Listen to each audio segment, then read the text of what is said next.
Degree of dissociation and vapour density.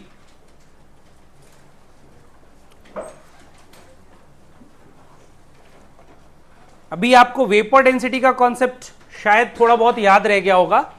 Vapour density होती है molar mass divide by molar mass of hydrogen which is 2। So vapour density is molar mass of substance divide by 2। तो यहां पे ध्यान से देखो, हम कुछ रिएक्शंस में ऑब्जर्व करते हैं कि सब्सटेंस डिसोसिएट हो जाते हैं, और लेट्स कंसिडर कि 1 mole of A means reactant dissociates into n moles of B means product where n is greater than 1. So अगर 1 मोल डिसोसिएट हो रहा है तो 1 से ज्यादा मोल बनने चाहिए, दैट्स इट, प्रोडक्ट के, तो ही ये कॉन्सेप्ट आगे आपको काम आने वाला है, अदरवाइज ये कॉन्सेप्ट यूजलेस हो जाएगा हमारे लिए। सो A gives n times B। तो अगर मैं इनिशियली इसके 1 मोल से प्रोसेस शुरू करता हूं और B का कुछ भी प्रेजेंट नहीं था, एंड एट इक्विलिब्रियम अगर इसका डिग्री ऑफ डिसोसिएशन हम अल्फा अज्यूम कर लें, तो मैंने बताया था कि अगर इनिशियली मोल्स 1 है तो अल्फा एंड x दोनों की वैल्यू क्या हो जाती है, सेम। सो वही मैं यूज कर रहा हूं, डायरेक्टली डिग्री ऑफ डिसोसिएशन लिख सकता हूं मैं। So remaining amount of A कितना हो जाएगा, 1 माइनस अल्फा। अल्फा डिसोसिएट हुआ आउट ऑफ 1, तो बचेगा कितना, 1 minus alpha. Now what is the amount of B formed, n alpha. तो अगर मैं पूछूं बिफोर रिएक्शन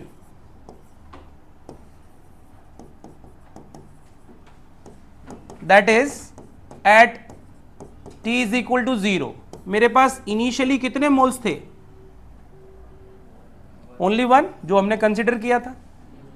और इक्विलिब्रियम पे, अभी मैं फाइनल वर्ड यूज कर रहा हूं, इक्विलिब्रियम पे मेरे पास टोटल कितने मोल्स हो गए, 1 माइनस अल्फा, तो A का हो गया, n अल्फा हो गया B का। सी ये दोनों गैसेस हैं ना, ये मत भूल जाना, नहीं तो मैं A और B दोनों को कंसिडर नहीं कर पाऊंगा, है ना। So A and B both are gases. So initially moles हो गए 1, फाइनली मोल्स हो गए, मीन्स एट इक्विलिब्रियम हो गया हमारे पास कितना, 1 minus alpha plus n alpha. इसमें से मैं कुछ कॉमन ले सकता हूं,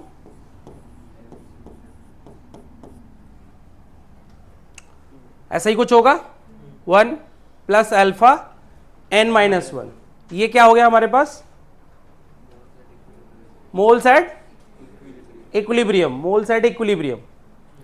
अब शायद हमने बचपन में पढ़ा होगा law of conservation of mass, law of conservation of mass. इसका मतलब क्या हो जाएगा, मास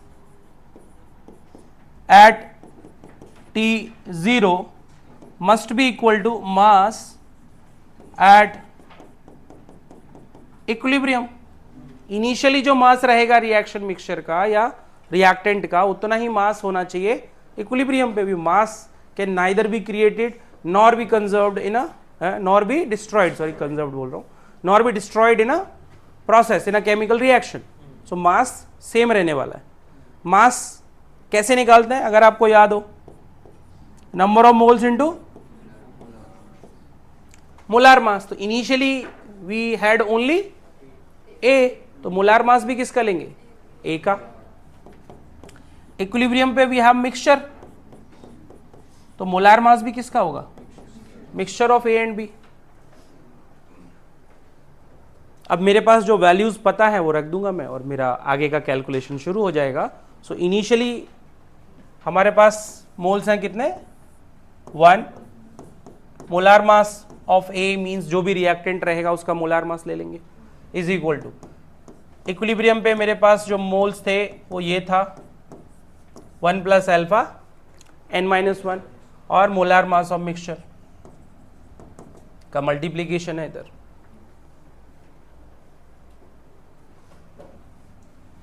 क्या आने वाला है मेरे पास, Ma अपॉन m मिक्स मतलब रिपीट करते रहो, बोलते रहो, अगर याद रखना है तो। मोलार मास ऑफ मिक्सचर, नहीं तुम घर जाके एम ए और एम मिक्स पढ़ रहे होगे और ये भूल जाओगे कि एम ए था क्या और एम मिक्स था क्या। क्या रह जाएगा मेरे पास यहाँ पे 1 प्लस अल्फा n माइनस 1 को इधर शिफ्ट किया जा सकता है, क्या आ जाएगा M A upon M mix minus 1 is equal to alpha n minus 1।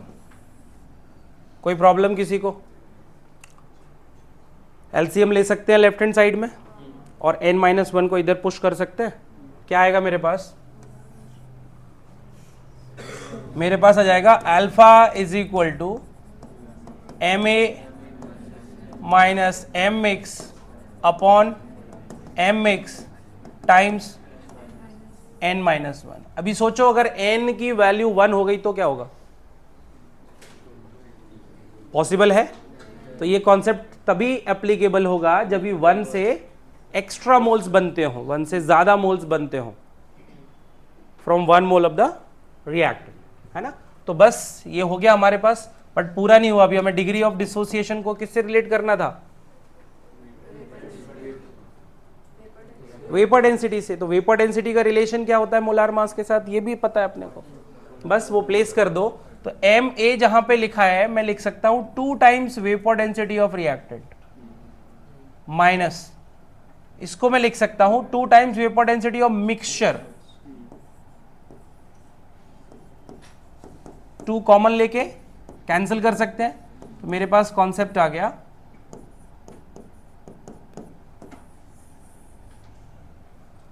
Relation बन गया मेरा क्या, alpha is D minus D upon D N minus 1। यहां पे कैपिटल डी क्या है?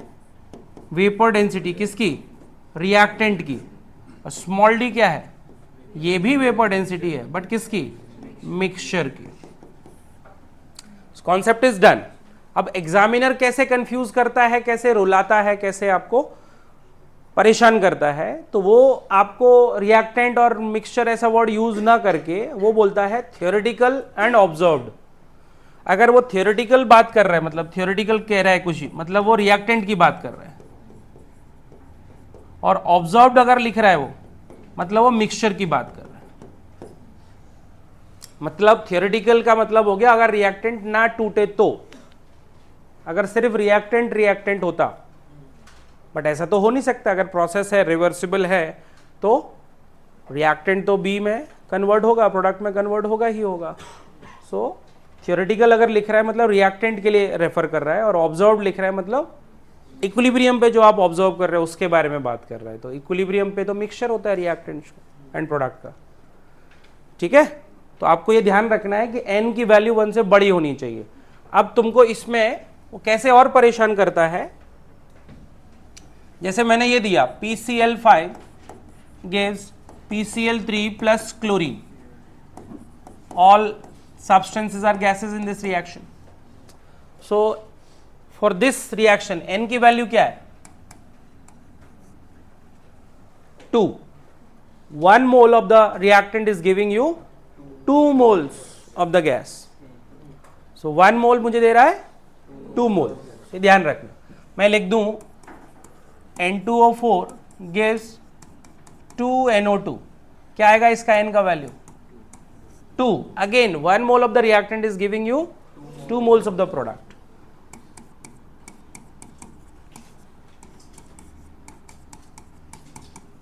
इस रिएक्शन के लिए n की वैल्यू 2.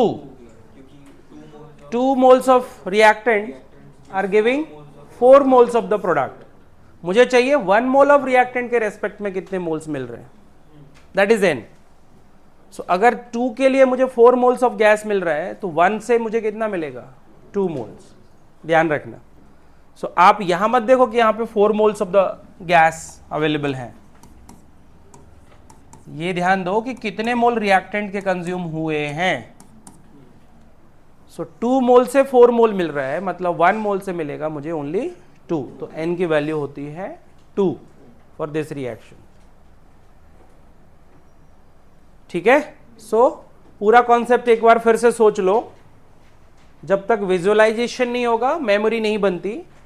या आज आपने घर जाके इस चीज को नहीं रिवाइज किया, इस डेरिवेशन को नहीं किया, तो आप भूल जाओगे।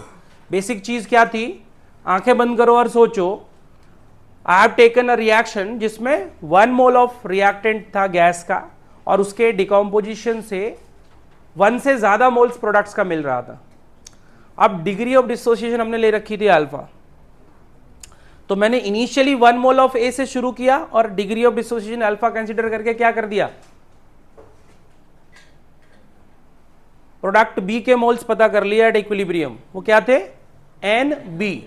फिर मैंने पता किया कि इनिशियली मेरे पास 1 मोल था, तो इक्विलिब्रियम पे टोटल मोल्स कितने हो गए, तो वो कितना हो गया 1 plus alpha, and I know कि मास चेंज नहीं होना है, so before reaction and after reaction masses are same. और मास कैसे कैलकुलेट करते हैं, if I have number of moles and molar mass, mass is number of moles into molar mass. So before reaction and at equilibrium दोनों ये चीजें की, values substitute की, बाकी सब मैथ्स है। फिर मुझे ये रिलेशन निकालना था for vapour density, so if I have molar mass I can easily put vapour density in the equation. तो जो Ma है वो हो गया molar mass of the reactant, तो जब वेपर डेंसिटी निकालेंगे इसके रेस्पेक्ट में, वो भी तो हो जाएगी वेपर डेंसिटी ऑफ रिएक्टेंट। अभी वो उसको थियोरेटिकल वेपर डेंसिटी भी बोल सकता है। तो एग्जामिनर ऐसे वर्ड्स यूज करेगा जिससे तुमने जो सीखा है, पढ़ा है, सेंस तो वही आएगा, बट शब्द उसकी तरफ इशारा कर रहे हैं, शब्द डायरेक्टली उसके बारे में बात नहीं कर रहे। ठीक है,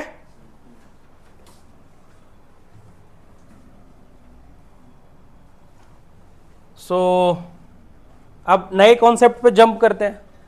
नया कॉन्सेप्ट क्या बोलता है भाई,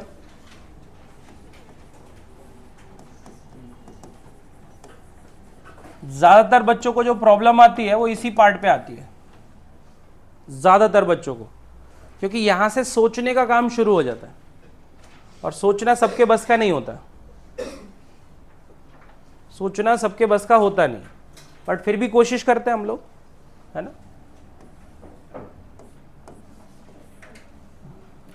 सो Q, रिएक्शन कोशेंट को हम Q से दिखाते हैं। थर्मोडायनेमिक्स में थोड़ा सा इंट्रोडक्शन इसका हुआ था हमारा। So whenever I have a reversible reaction, कोई भी, तो Q का एक्सप्रेशन एंड K का एक्सप्रेशन सेम होता है। Q का एक्सप्रेशन एंड A का एक्सप्रेशन सेम होता है। द ओनली डिफरेंस इज, जब मैं K का एक्सप्रेशन लिखता हूं, लेट्स से मैंने Kc का एक्सप्रेशन लिखा, तो all the concentrations of A and B are strictly the concentration of substances at equilibrium। तो यहां सिर्फ इक्विलिब्रियम कॉन्सेंट्रेशन यूज होते हैं, यहां किसी भी पॉइंट का कॉन्सेंट्रेशन आप ले सकते हो। मतलब ये एक इंसान हो गया और ये एक MLA हो गया, तो MLA भी तो इंसान ही है, बट इंसान MLA नहीं है। तुम MLA हो गया नहीं, तुमको MLA बनना है।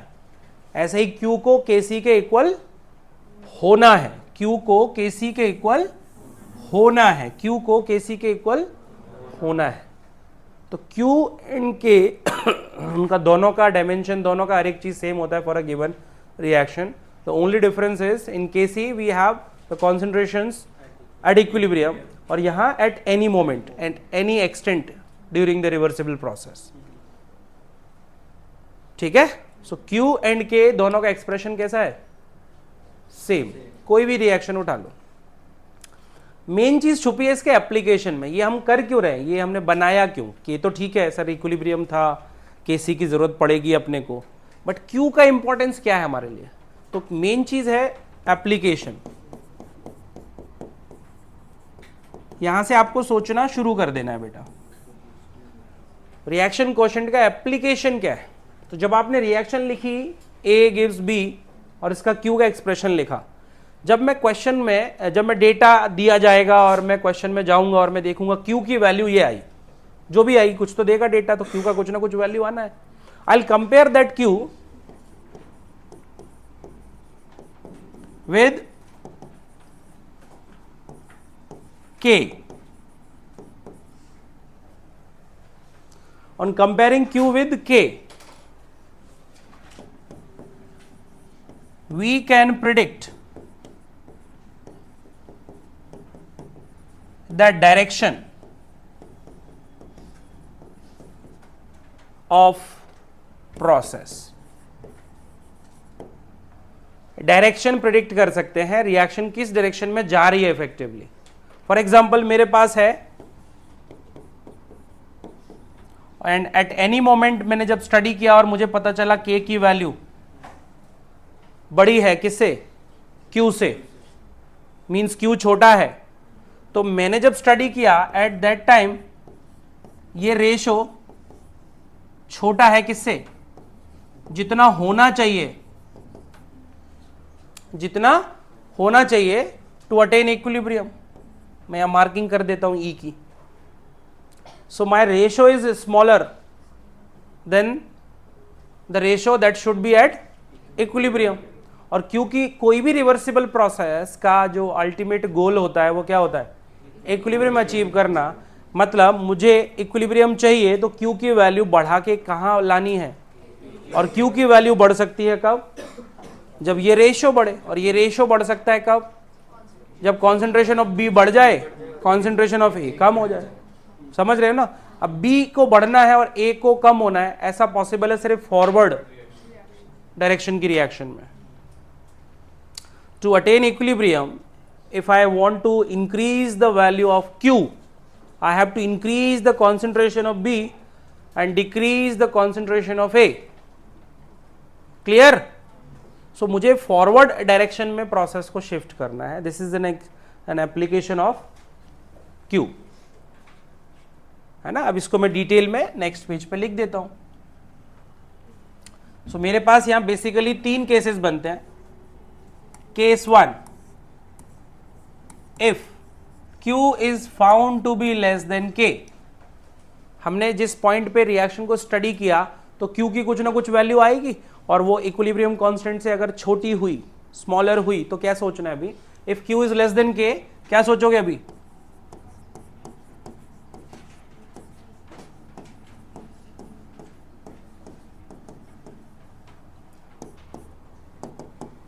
it means the concentration of B is less than it should be at equilibrium. और A के लिए भी लिख सकते हो ऐसे, A का कॉन्सेंट्रेशन इक्विलिब्रियम पे होने वाले कॉन्सेंट्रेशन से थोड़ा ज्यादा है ना. Therefore, to attain equilibrium क्या होगा, to attain equilibrium क्या करना पड़ेगा, concentration of B must increase and concentration of A must decrease. A का concentration क्या होना चाहिए, डिक्रीज, और कॉन्सेंट्रेशन ऑफ ए अगर मुझे डिक्रीज करना है और बी का अगर इंक्रीज करना है तो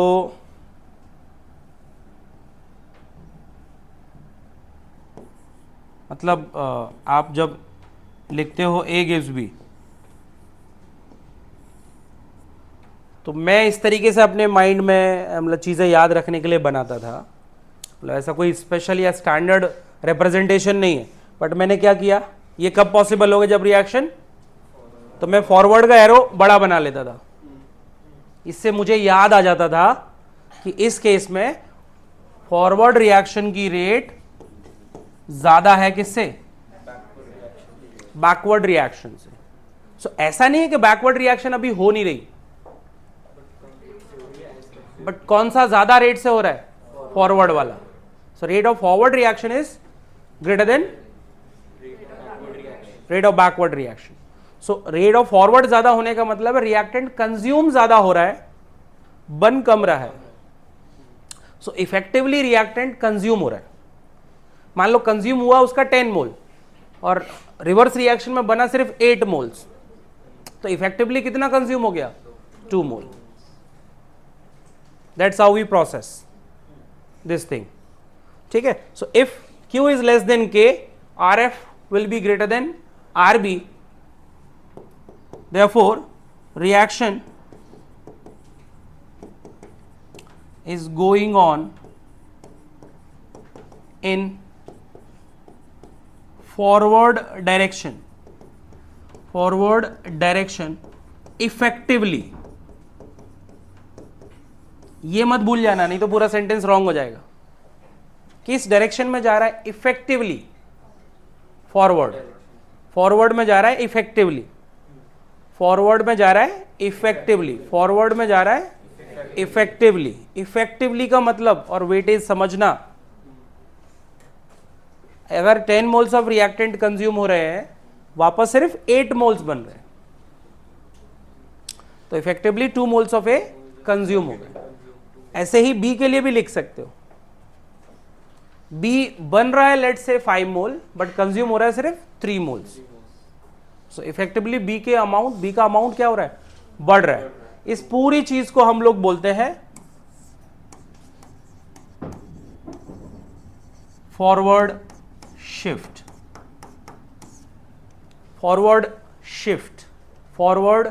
शिफ्ट।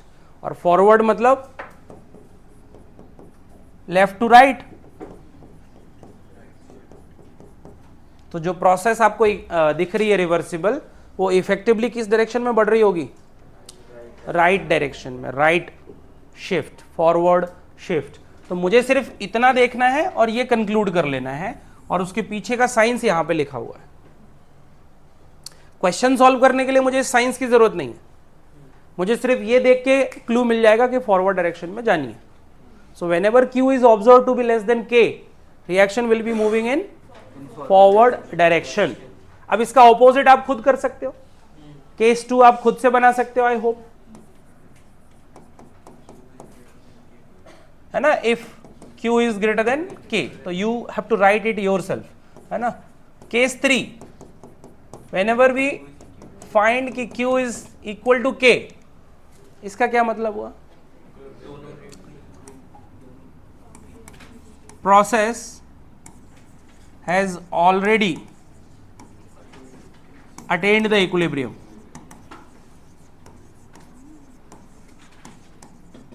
इसका मतलब होगा ना फॉरवर्ड शिफ्ट होगा ना ही बैकवर्ड शिफ्ट होगा। रिएक्शन इफेक्टिवली किसी भी डायरेक्शन में नहीं जा रही, चल तो वो दोनों डायरेक्शन में रही है क्योंकि इक्विलिब्रियम है, इफेक्टिवली नहीं जा रही कहीं भी, है ना। ये वर्ड इफेक्टिवली वर्ड का इंपॉर्टेंस समझना इस पूरे कॉन्सेप्ट में। इफेक्टिव शिफ्ट देखना है अपने को, वही हमारा शिफ्ट है। शिफ्ट तो दोनों डायरेक्शन में हो रही है, मतलब रिएक्शन तो दोनों डायरेक्शन में साइमल्टेनियसली चल रही है, तभी तो वो रिवर्सिबल है। बट इफेक्टिवली जा रही है किधर, वो आपको समझना है। सो अगर मैं आपको 100 मोल्स दे रहा हूं, 100 रुपीज दे रहा हूं फॉर एग्जाम्पल, और आप मुझे 80 रुपीज दे रहे हो, तो इफेक्टिवली पैसा किधर शिफ्ट हो रहा है? तुम्हारी तरफ। और अगर आप मुझे 100 रुपीज दे रहे हो और मैं आपको वापस 80 रुपीज ही दे रहा हूं, तो इफेक्टिवली पैसा मेरी तरफ आ रहा है। पैसा तो दोनों डायरेक्शन में जा रहा था, बट इफेक्टिवली किधर जा रहा है? और अगर मैं आपको 100 रुपए दे रहा हूं और आप भी मुझे 100 रुपए दे रहे हो, तो ना आपका अमाउंट चेंज होने वाला है विद टाइम, ना ही मेरा अमाउंट चेंज होने वाला है विद टाइम, तो दोनों का ही कोई इफेक्टिव चेंज देखने को नहीं मिलता है। So no shift. सो हम इफेक्टिव चेंज को शिफ्ट के लिए यूज करते हैं। सो इफेक्टिव चेंज अगर फॉरवर्ड डायरेक्शन में है तो फॉरवर्ड शिफ्ट, अगर इफेक्टिव चेंज बैकवर्ड डायरेक्शन में है तो बैकवर्ड शिफ्ट। बैकवर्ड को रिवर्स भी बोल सकता है वो, फॉरवर्ड को राइट भी बोल सकता है, बैकवर्ड को लेफ्ट भी बोल सकता है। So you have to work on your things कि वो क्या क्या बोल सकता है। सो साइंस पूरा ये है। ये बिल्कुल वैसे जैसे आपका पेंडुलम होता है। अगर मैं पेंडुलम को इधर शिफ्ट करूंगा तो आपको पता है ये किधर भागने वाला है। इसके लिए आपको किसी का साइंस या फिजिक्स पढ़ने की जरूरत नहीं है, वी नो। ये इसका मान लो इक्विलिब्रियम पॉइंट है, आपने क्यू ऑब्जर्व किया, मतलब जब आपने इसकी पोजीशन देखी इधर है, तो आप जानते हो ये इधर ही भागने वाला है। अगर आप इसकी पोजीशन इधर देखते तो राइट और लेफ्ट आप इजीली इमेजिन कर सकते हो किधर जा रहा है। इधर रखा तो ये मेरे लेफ्ट से मेरे राइट की तरफ जा रहा है, पता है मेरे को। और अगर मैंने इधर रखा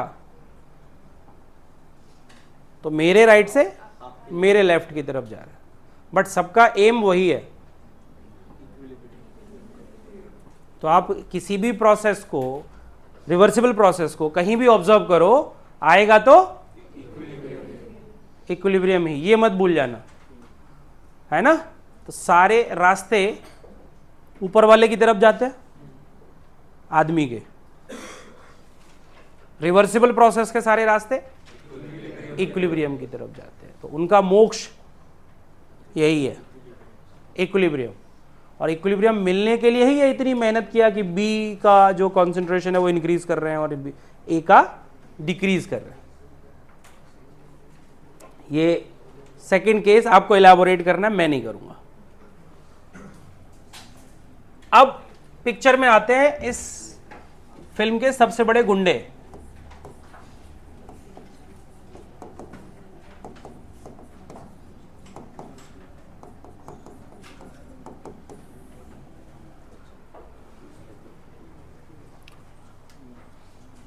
पूरे केमिकल इक्विलिब्रियम में जो भी हमने अभी तक पढ़ा है उसका एक ही एम था कि मुझे यह समझ में आ जाए कि ली शेडेर अंकल क्या बोल के गए। ठीक है, एकदम सिंपल कॉन्सेप्ट है अगर आपकी आंखें और दिमाग खुला है तो। और अगर आप सो रहे हो, है ना, नींद से झगड़ा कर रहे हो, आंखें खोल के बस, है ना, जागने का एक्टिंग कर रहे हो, तो आपको ये चीज दिखाई नहीं देगी कब कंप्लीट हुई और कब क्या हुआ। मैं आपसे बहुत सिंपल क्वेश्चंस पूछूंगा और आपको आंसर करने की कोशिश करना है। आपका मन या आप कुछ काम करते हो तो उसका कुछ ना कुछ, कहीं ना कहीं कुछ मोटिवेशन होता होगा। और दुनिया के दो बहुत बड़े मोटिवेशन होता है, एक होता है लव, एक होता है फियर। फियर का एग्जांपल देता हूं। इमेजिन करो इस क्लासरूम में इस कॉर्नर में आग लग जाए जहां मैं खड़ा हूं, आप किधर भागोगे? टुवर्ड्स फायर और अवे फ्रॉम फायर? वाई?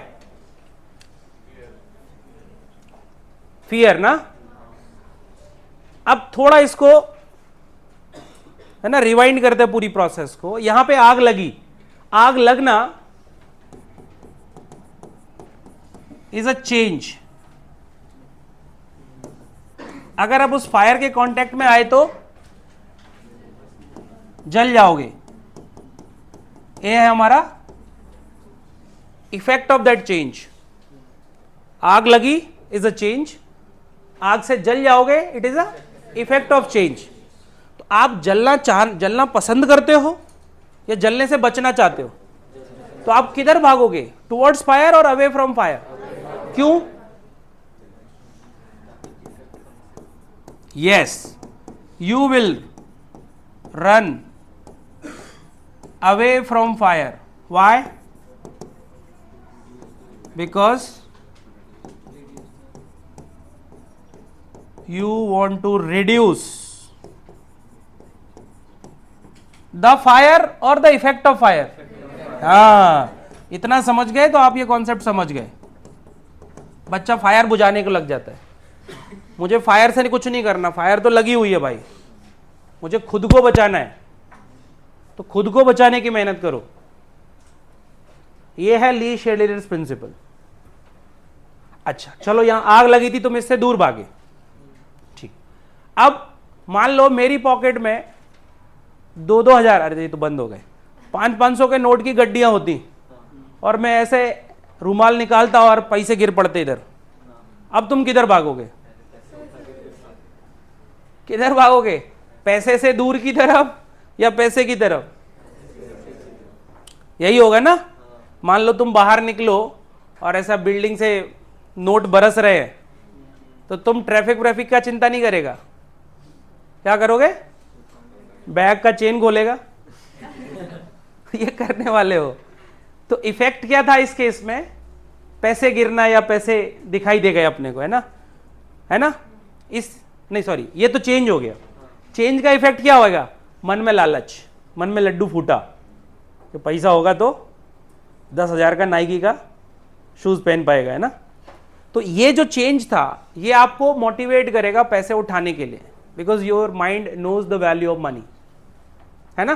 तो कुछ चेंज ऐसे होंगे जिनसे हमारी प्रोसेस दूर भागती है और कुछ चेंज ऐसे होंगे जिनकी तरफ भागती है, बट डिसाइड करना है कौन सा हार्मफुल है और कौन सा ब्यूटीफुल है, बस ये डिसाइड करना है। यही डिसाइड करने के लिए अंकल ली शैटेलियर ने अपनी जान दे दी, मतलब जो भी कॉन्सेप्ट डेवलप किया वो डेवलप किया। स्टेटमेंट पढ़ लिया तो तुम अभी पढ़ना छोड़ दोगे, अगर स्टेटमेंट पढ़ लिया आपने डायरेक्टली तो, है ना। स्टेटमेंट देता हूं, दिव्या देख स्टेटमेंट कितना प्यारा है। तो इसको पहले हम ठिकाने लगा देते हैं, साइड में जाओ। So what is the statement of Le Chatelier's principal?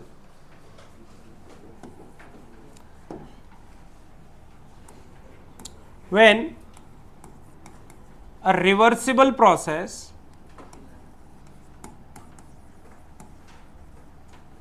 at equilibrium is disturbed by changing an external factor,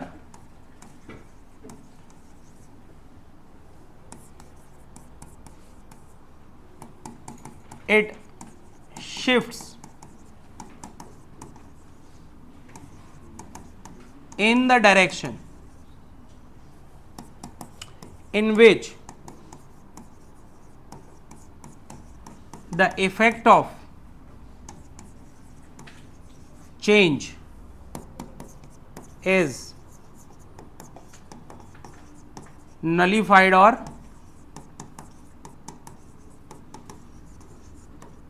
minimised. So हमारी प्रोसेस अगर ऑलरेडी इक्विलिब्रियम पे है, हमारी प्रोसेस ऑलरेडी इक्विलिब्रियम पे है और हमने इसको डिस्टर्ब किया, हमने डिस्टर्ब कर दिया, अब ये किधर शिफ्ट होगा? ये हमने डिस्टर्ब किया, वापस शिफ्ट होगा ये। तो बस उसी शिफ्ट को प्रिडिक्ट कर सकते हैं with the help of Le Chatelier's principle. तो उन्होंने एक सिंपल सी चीज बोली कि हर एक प्रोसेस उस चेंज के इफेक्ट को मिनिमाइज करने की कोशिश करेगी।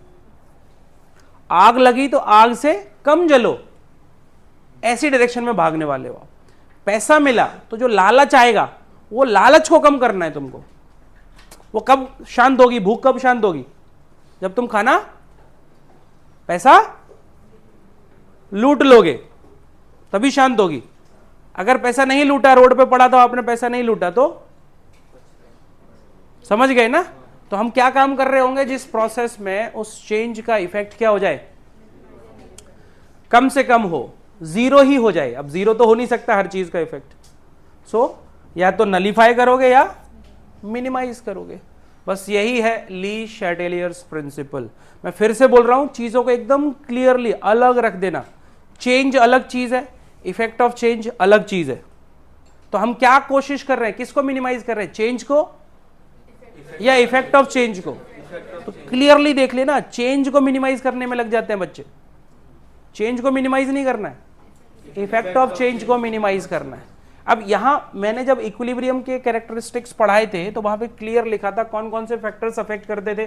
कॉन्सेंट्रेशन था, प्रेशर था, वॉल्यूम था, टेम्परेचर था, एडिशन ऑफ इनर्ट गैस था। कैटलिस्ट नहीं करता था,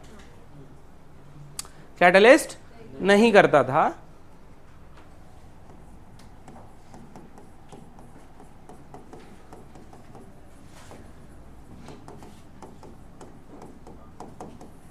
effect of change in concentration, effect of change in concentration. तो पहले तो सिंपल सा कॉन्सेप्ट समझ लो। अगर सॉलिड है,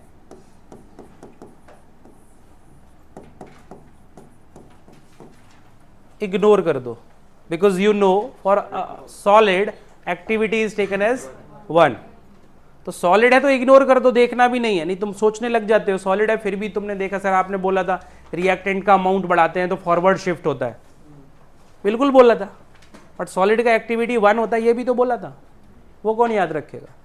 पहले मैं वही बता रहा हूं आपको कि अगर सॉलिड है तो इग्नोर कर दो, लिक्विड है और रिएक्शन में गैस भी है तो भी इग्नोर कर दो। सॉलिड को तो हमेशा इग्नोर करना है बिना सोचे बिना समझे। लिक्विड को कब इग्नोर करोगे? जब लिक्विड के साथ साथ रिएक्शन में गैस भी इन्वॉल्व है, बिकॉज गैस के सामने लिक्विड के अमाउंट के चेंज को आप चेंज मान ही नहीं सकते हो। जैसे यहां 2 रुपए गिरा, उसको आप चेंज नहीं मान सकते हो। या मैंने दिया जलाने के लिए माचिस जलाई, उसको फायर नहीं बोल सकते हो। वो इतना मिनिमाइज्ड चेंज होता है कि उसका कोई इफेक्ट ही नहीं होता है। सो लिक्विड को गैस के सामने इग्नोर कर देना है और सॉलिड को हमेशा इग्नोर कर देना है। ये हमारे इक्विलिब्रियम को डिस्टर्ब ही नहीं करते। शिफ्टिंग का तो सवाल ही नहीं है भाई। चेंज का कोई इफेक्ट हो तो उस इफेक्ट को मिनिमाइज करोगे ना। चेंज का कोई इफेक्ट ही नहीं है तो मिनिमाइज किसको करेंगे? नहीं कर पाएंगे। वैसा सोचना है तो सॉलिड को हमेशा इग्नोर करना और लिक्विड को गैस के साथ दिया हो तो इग्नोर कर देना है। नेक्स्ट चीज, हमारा जो Q था, कोई भी प्रोसेस हो, मान लो R गिव्स P, इसका Q क्या आता था?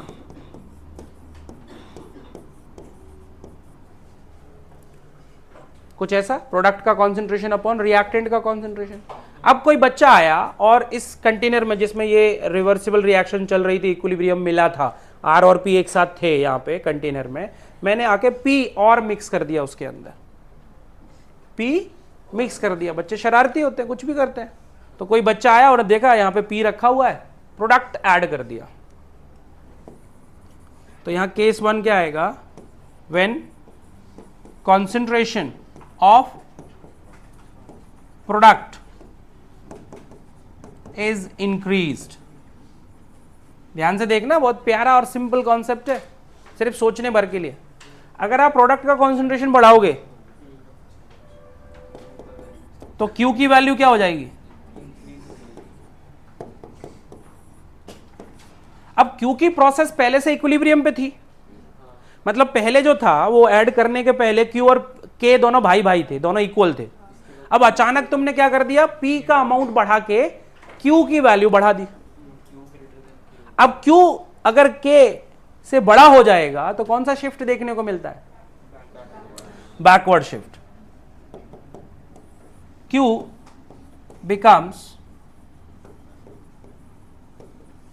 greater than K, और जब ऐसा होता है तो शिफ्ट कौन सा देखने को मिलेगा?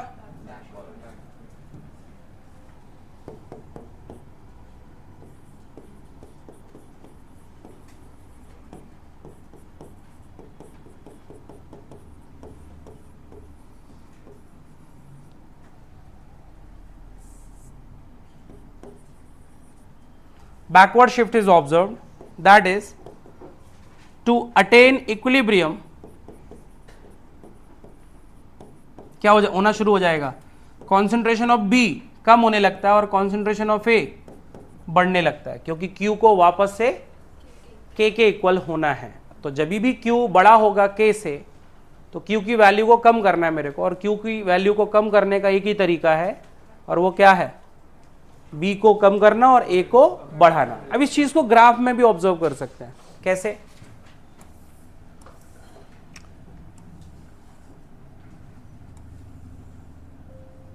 ये हमारा रिएक्टेंट का कॉन्सेंट्रेशन है और ये प्रोडक्ट का कॉन्सेंट्रेशन।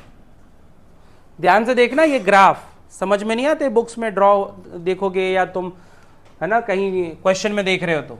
ये इक्विलिब्रियम मिल चुका था, इक्विलिब्रियम था, सब कुछ बढ़िया चल रहा था। अब अचानक से आपने क्या बढ़ा दिया? क्या ऐड कर दिया?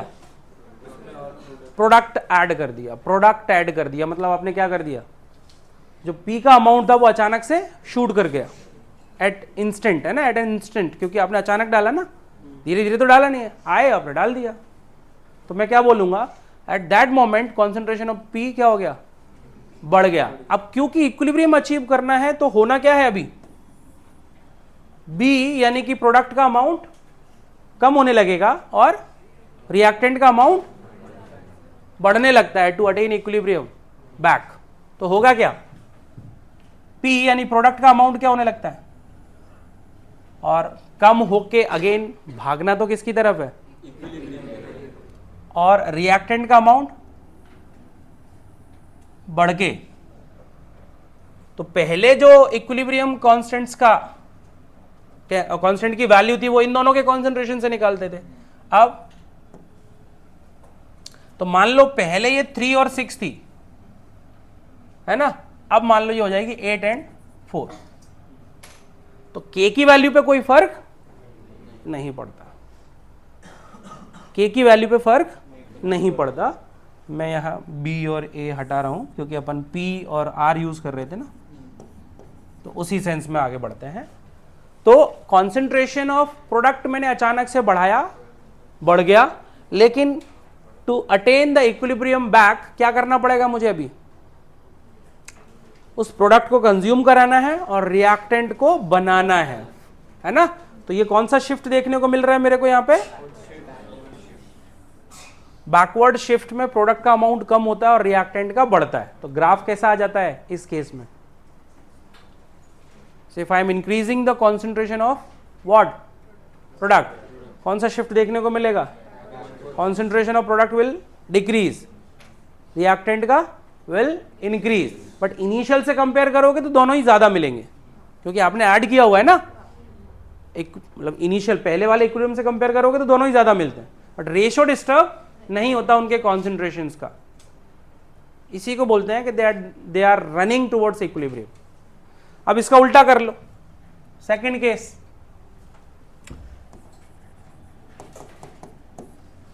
अगर मैं अचानक से if concentration of reactant is increased,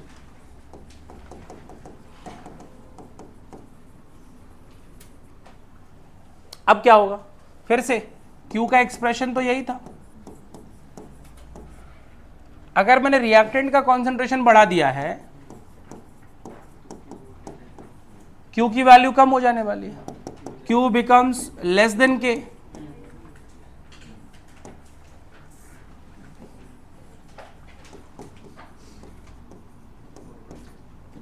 और जब भी ऐसा मिलेगा आपको तुरंत समझ जाना है कि ये फॉरवर्ड शिफ्ट दिखाएगा, फॉरवर्ड शिफ्ट।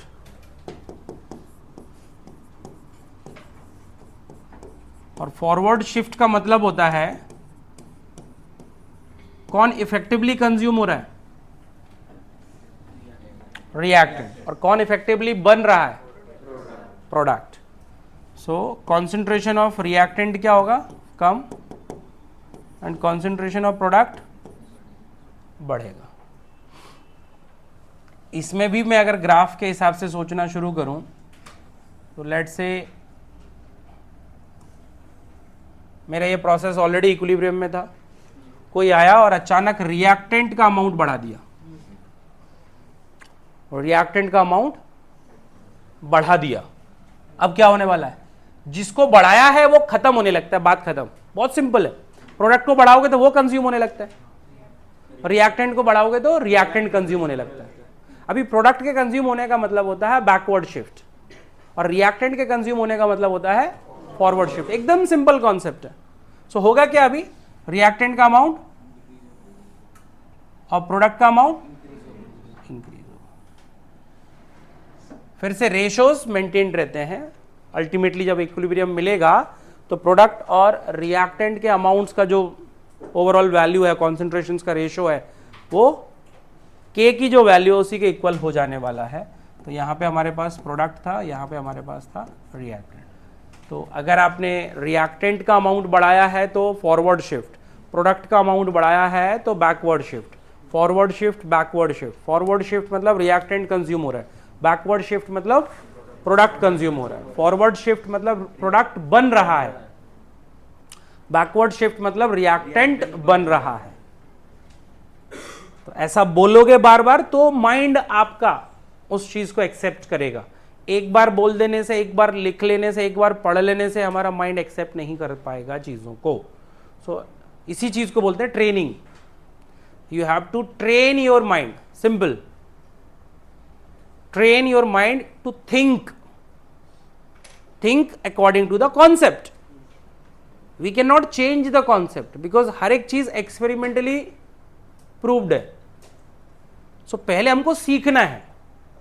डे 1 पे हम फॉल्ट नहीं निकालते कॉन्सेप्ट में, डे 1 पे हम पहले उस कॉन्सेप्ट को समझते हैं कहना क्या चाह रहे हैं। फिर जो डाउट्स आते हैं वो पहला जो कहना चाह रहे हैं उस पर बेस्ड होना चाहिए। जो कहना चाह रहे हैं वो तो हमने सीखा सुना समझा नहीं, सीधा डाउट बॉम्बार्ड कर देना is not the learning, is not the learning. तो लर्निंग के लिए पहला पार्ट यही है, क्या, पहले सीख तो लो कहना क्या चाह रहे हैं, उनकी बात तो सुन लो, समझ लो। रूहान कोई डाउट है, बोलो।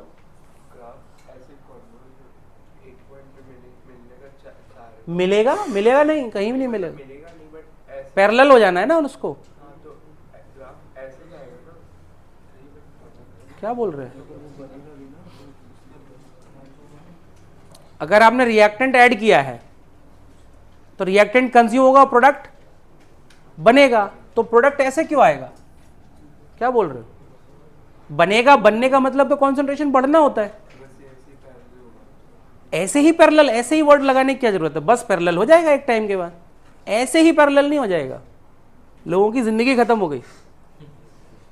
तुम कह रहे ऐसे ही पैरेलल हो जाए, ऐसे ही पैरेलल नहीं हो जाए, पैरेलल हो जाएगा, इतना बोलना है बस, समझा? तो प्रोडक्ट का बढ़ेगा और रिएक्टेंट का अमाउंट कम होगा, दोनों एक टाइम के बाद फिर पैरेलल हो जाएंगे, मतलब फिर से इक्विलिब्रियम मिलना है, मिलना ही है। तो ये कब हुआ? जब फॉरवर्ड शिफ्ट, व्हेन रिएक्टेंट का अमाउंट इज इंक्रीज्ड। दीवार छोड़ दो और थोड़ी दूरी बना लो। आई नो नींद पूरी नहीं हो पाती है, बट कोशिश करो। सो प्रोडक्ट का अमाउंट बढ़ाया तो बैकवर्ड शिफ्ट, और रिएक्टेंट का अमाउंट बढ़ाया तो याद हो जाना चाहिए। सॉलिड हुआ तो इग्नोर कर देना है, लिक्विड हुआ तो, गैस के साथ हुआ तो इग्नोर कर देना, सारे सारे लिक्विड हैं तो इग्नोर नहीं करते। ठीक है, आगे बढ़ते हैं। Second, effect of change in volume, effect of change in volume. अब इसका इफेक्ट अगर आपको समझना है, थोड़ा और लॉजिकली सोचना पड़ेगा। जितना आपने कंसंट्रेशन के लिए सोचा उससे 10-20% ज़्यादा सोचना पड़ेगा। देखते हैं कॉन्सेप्ट क्या बोलता है, कैसे करना है। इसमें हमारे पास 3 केसेस होते हैं। डेल्टा एन की वैल्यू 0 होना, डेल्टा एन की वैल्यू 0 से बड़ा होना, और डेल्टा एन की वैल्यू 0 से छोटा होना। तो ये 3 केसेस पॉसिबल है। तो एक केस में समझाऊंगा, बाकी केस आप खुद समझ जाओगे। ठीक है, तो if delta N is greater than 0, for example मेरे पास ये केस है, PCl5 gas decomposes into PCl3 gas and chlorine gas. तो इसके Q का एक्सप्रेशन क्या आएगा? Concentration of PCl3 times concentration of chlorine divide by concentration of PCl5.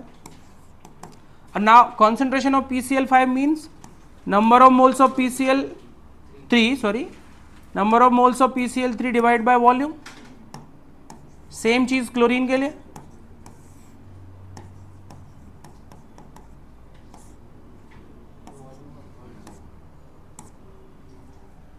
तो अगर मैं इसको सिंप्लीफाई करके लिखूं तो मेरे पास क्या बचा? अब मुझे तो रिलेशन चाहिए किसका? Q एंड V का। सो मुझे क्या देखना है, जब भी प्रोडक्ट्स के मोल्स रिएक्टेंट से ज्यादा होंगे तो Q और V एक दूसरे के दुश्मन हो चुके हैं, inversely proportional. So Q is inversely proportional to V whenever greater n, delta n is greater than 0. Q is inversely proportional to V. So अगर इस केस में, मीन्स इस केस में अगर आप वॉल्यूम बढ़ा रहे हो, if volume is increased, Q will decrease और जब Q डिक्रीज होगा तो Q becomes less than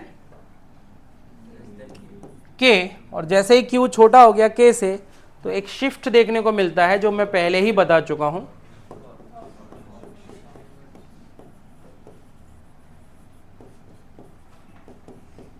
forward shift जब मैं लिखता हूं तो मेरे इस स्टेटमेंट में जिम्मेदारी भी होनी चाहिए कि मैं समझ रहा हूं मैं क्या बोल रहा हूं। फॉरवर्ड शिफ्ट का मतलब क्या हो गया, रिएक्टेंट का अमाउंट कम होने लगेगा और प्रोडक्ट का अमाउंट बढ़ने लगेगा। तो अगर मैं आपसे पूछूं कि मैं इस रिएक्शन मिक्सचर का वॉल्यूम बढ़ा रहा हूं तो किसका अमाउंट बढ़ जाएगा, PCl3 एंड क्लोरीन का, और किसका अमाउंट कम हो जाने वाला है, इसको बोल रहे हैं forward shift.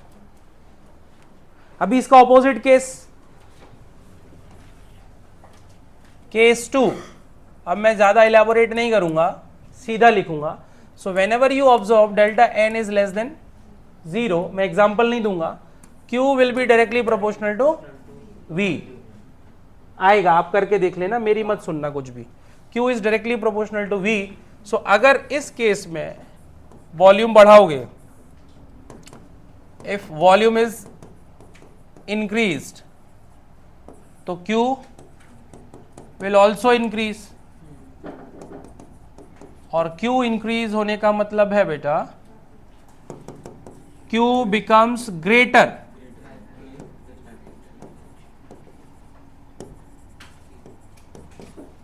Q becomes greater than K, और जब Q K से बड़ा होगा तो आपको देखने को मिलता है backward shift, backward shift.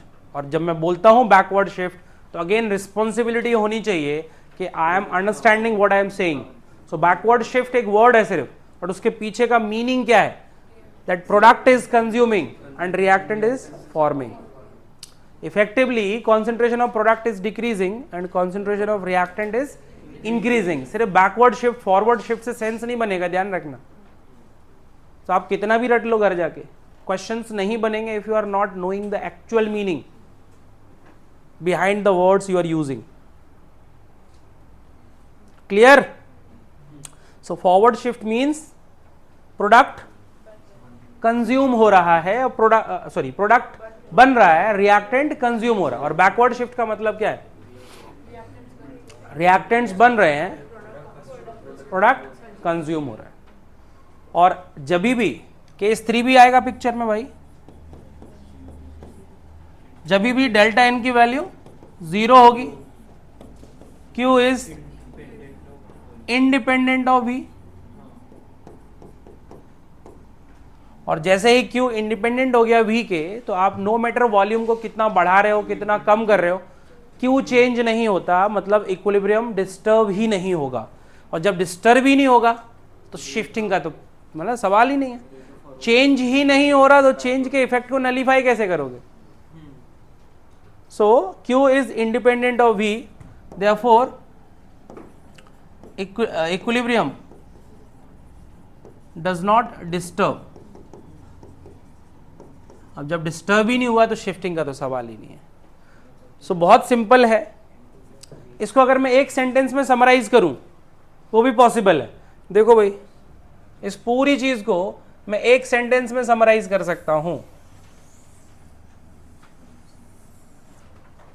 Question solve करने के लिए मुझे हर बार पूरा मैथ्स नहीं करना होता। मैं इस पूरी चीज को अगर समराइज करूं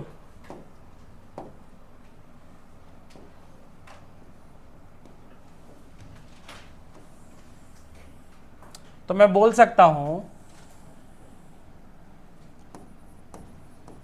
when volume is increased,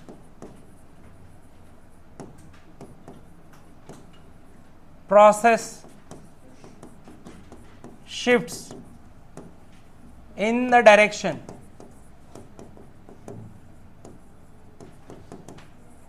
having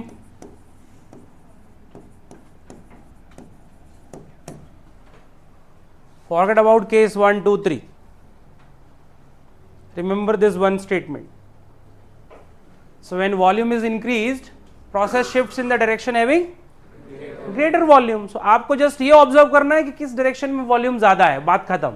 volume बढ़ाने पे वॉल्यूम जिधर ज्यादा होगा उधर शिफ्ट होता है, चाहे फिर वो फॉरवर्ड हो चाहे बैकवर्ड हो। जैसे इस केस में देखो, यहां गैस का we have only 1 mole,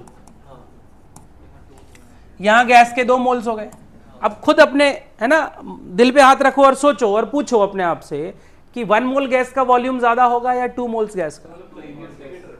2 mole gas का वॉल्यूम ज्यादा होगा या 1 मोल का? 2 मोल का। तो किस साइड वॉल्यूम ज्यादा है? Forward side, right side. तो वॉल्यूम बढ़ाने पर किधर शिफ्ट होगा? फॉरवर्ड। किधर गया? यही था, फॉरवर्ड शिफ्ट। ऐसे ही इस केस में आप देखो, जब भी मैं बोल रहा हूं Q is directly proportional to V, क्या लिखा था मैंने? Delta N is less than 0, मतलब रिएक्टेंट साइड गैस ज्यादा है। तो ज्यादा गैस होगा तो वॉल्यूम भी ज्यादा होगा। तो ये सब कुछ भूल गए एग्जाम में, कोई प्रॉब्लम नहीं है, बट ये वाला स्टेटमेंट आपके साथ जाना चाहिए। So whenever you increase the volume of a process at equilibrium, it shifts in the direction having greater volume, बात खत्म। मतलब जो वॉल्यूम बात कर रहे हैं स्टेटमेंट में, फिर से बोलो, जो वॉल्यूम ग्रेटर वॉल्यूम में जिस वॉल्यूम की बात कर रहे हैं वो प्रीवियस वॉल्यूम में बिफोर चेंज इन वॉल्यूम नहीं, रिएक्टेंट साइड और प्रोडक्ट साइड वाले वॉल्यूम्स की बात कर रहा हूं। किस तरफ वॉल्यूम ज्यादा है? चेंज के पहले या चेंज के बाद? कभी भी देख लो तुम, चेंज के बाद और चेंज के पहले नहीं। किस डायरेक्शन में वॉल्यूम बढ़ जाएगा? वॉल्यूम बढ़ाने पे उस डायरेक्शन में शिफ्ट हो जाएगा, बात खत्म। और इस स्टेटमेंट को डेल्टा n इक्वल टू 0 से रिलेट करके बताओ। दोनों साइड वॉल्यूम सेम है तो कोई शिफ्ट ही नहीं होगा। तो मतलब प्रीवियस वाला लेना है। अब मुझे नहीं पता, बढ़ा तो तुम ओवरऑल कंटेनर का वॉल्यूम रहे हो, बट किस साइड में वॉल्यूम ज्यादा है उसको कोई सपोर्ट नहीं कर रहा ना। आप वॉल्यूम बढ़ा रहे हो, उसको सपोर्ट कौन कर रहा है ये देखना है आपको। वॉल्यूम बढ़ाने को सपोर्ट कौन करेगा? जिस तरफ ज्यादा वॉल्यूम पॉसिबल है। 1 मोल PCl5 एंड 2 मोल्स, मतलब 1 मोल PCl3 एंड 1 मोल क्लोरीन, तो कौन सपोर्ट करेगा हाई वॉल्यूम को? तो वो उसको उस डायरेक्शन में शिफ्ट होना है। अब प्रेशर का अपोजिट होगा वॉल्यूम के, तो अलग से कुछ बोलने और समझाने की जरूरत नहीं पड़नी चाहिए। फिर भी हेडिंग डलवाऊंगा मैं, effect of change in pressure, और सिंपल सा sentence, opposite to effect of change in volume. ठीक है, जो इफेक्ट वॉल्यूम के चेंज से हो रहा था उसका जस्ट ऑपोजिट इफेक्ट आएगा प्रेशर के चेंज से। सो फिर भी समराइज कर देता हूं एक बार।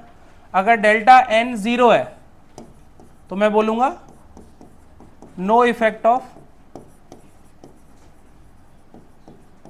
Pressure change. अगर डेल्टा N की वैल्यू 0 से छोटी है तो बैकवर्ड शिफ्ट। मतलब मैं जो इफेक्ट बता रहा हूं वो किसका बता रहा हूं?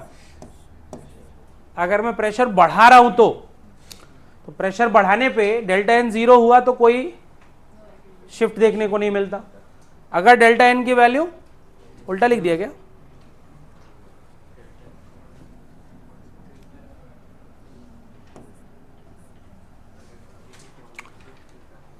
तो इधर बैकवर्ड शिफ्ट मिलेगा।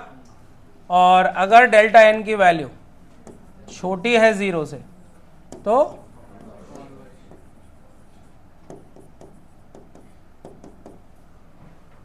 तो आपको क्वेश्चन सॉल्व करने के लिए जब प्रेशर का डेटा दिया भी हो तो प्रेशर के बारे में सोचो ही मत, आप तो उल्टा सोचो, वॉल्यूम के लिए सोचो ना बस।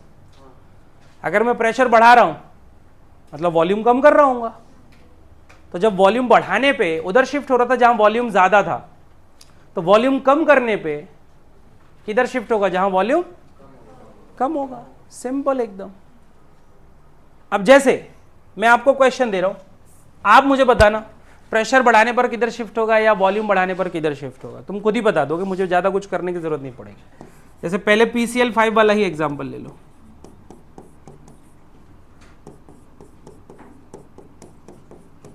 इसमें सब गैस है ना। अब बताओ प्रेशर बढ़ाएंगे तो किधर शिफ्ट होगा? क्लियर है? प्रेशर बढ़ाने पर उधर शिफ्ट होगा जिस डायरेक्शन में वॉल्यूम कम है। तो वॉल्यूम कम किधर है? तो इफ प्रेशर इज इंक्रीज्ड कौन सा शिफ्ट मिलेगा? Backward shift. बहुत सिंपल, बैकवर्ड शिफ्ट होगा। अभी बैकवर्ड शिफ्ट के पीछे का मीनिंग फिर से घूम जाना चाहिए दिमाग में। सिर्फ बैकवर्ड शिफ्ट लिख के अपने दिमाग को सोचने से मत रोको। मैं फिर बोल रहा हूँ, एग्जाम में यही छोटी छोटी चीजें वो स्टेटमेंट्स लिख लिख के तुमसे गलत करवा लेगा, क्योंकि तुमने सोचा नहीं, इसलिए स्टेटमेंट में जजमेंट नहीं आ पाता हमारा और हमसे गलतियां हो जाती हैं। कॉन्सेप्ट रेडी होते हुए भी हमसे मिस्टेक्स हो जाती हैं।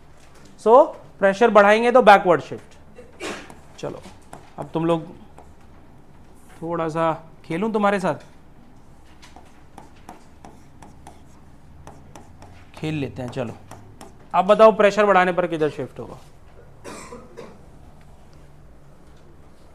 प्रेशर बढ़ाने पर उधर शिफ्ट होता है जिस डायरेक्शन में वॉल्यूम कम हो। प्रेशर बढ़ाने पर उस डायरेक्शन में शिफ्ट होगा जिस डायरेक्शन में वॉल्यूम कम है। वॉल्यूम कम है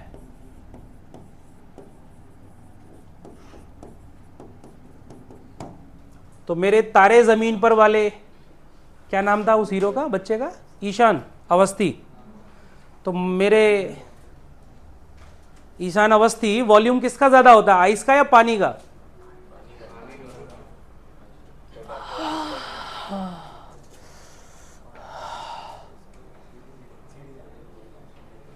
पानी का वॉल्यूम ज्यादा होता है, आइस का कम होता है। कहां पढ़ के आए हो तुम भाई? तो फिर आइस तैरती कैसे है पानी पे, गधे? I am telling this on record है।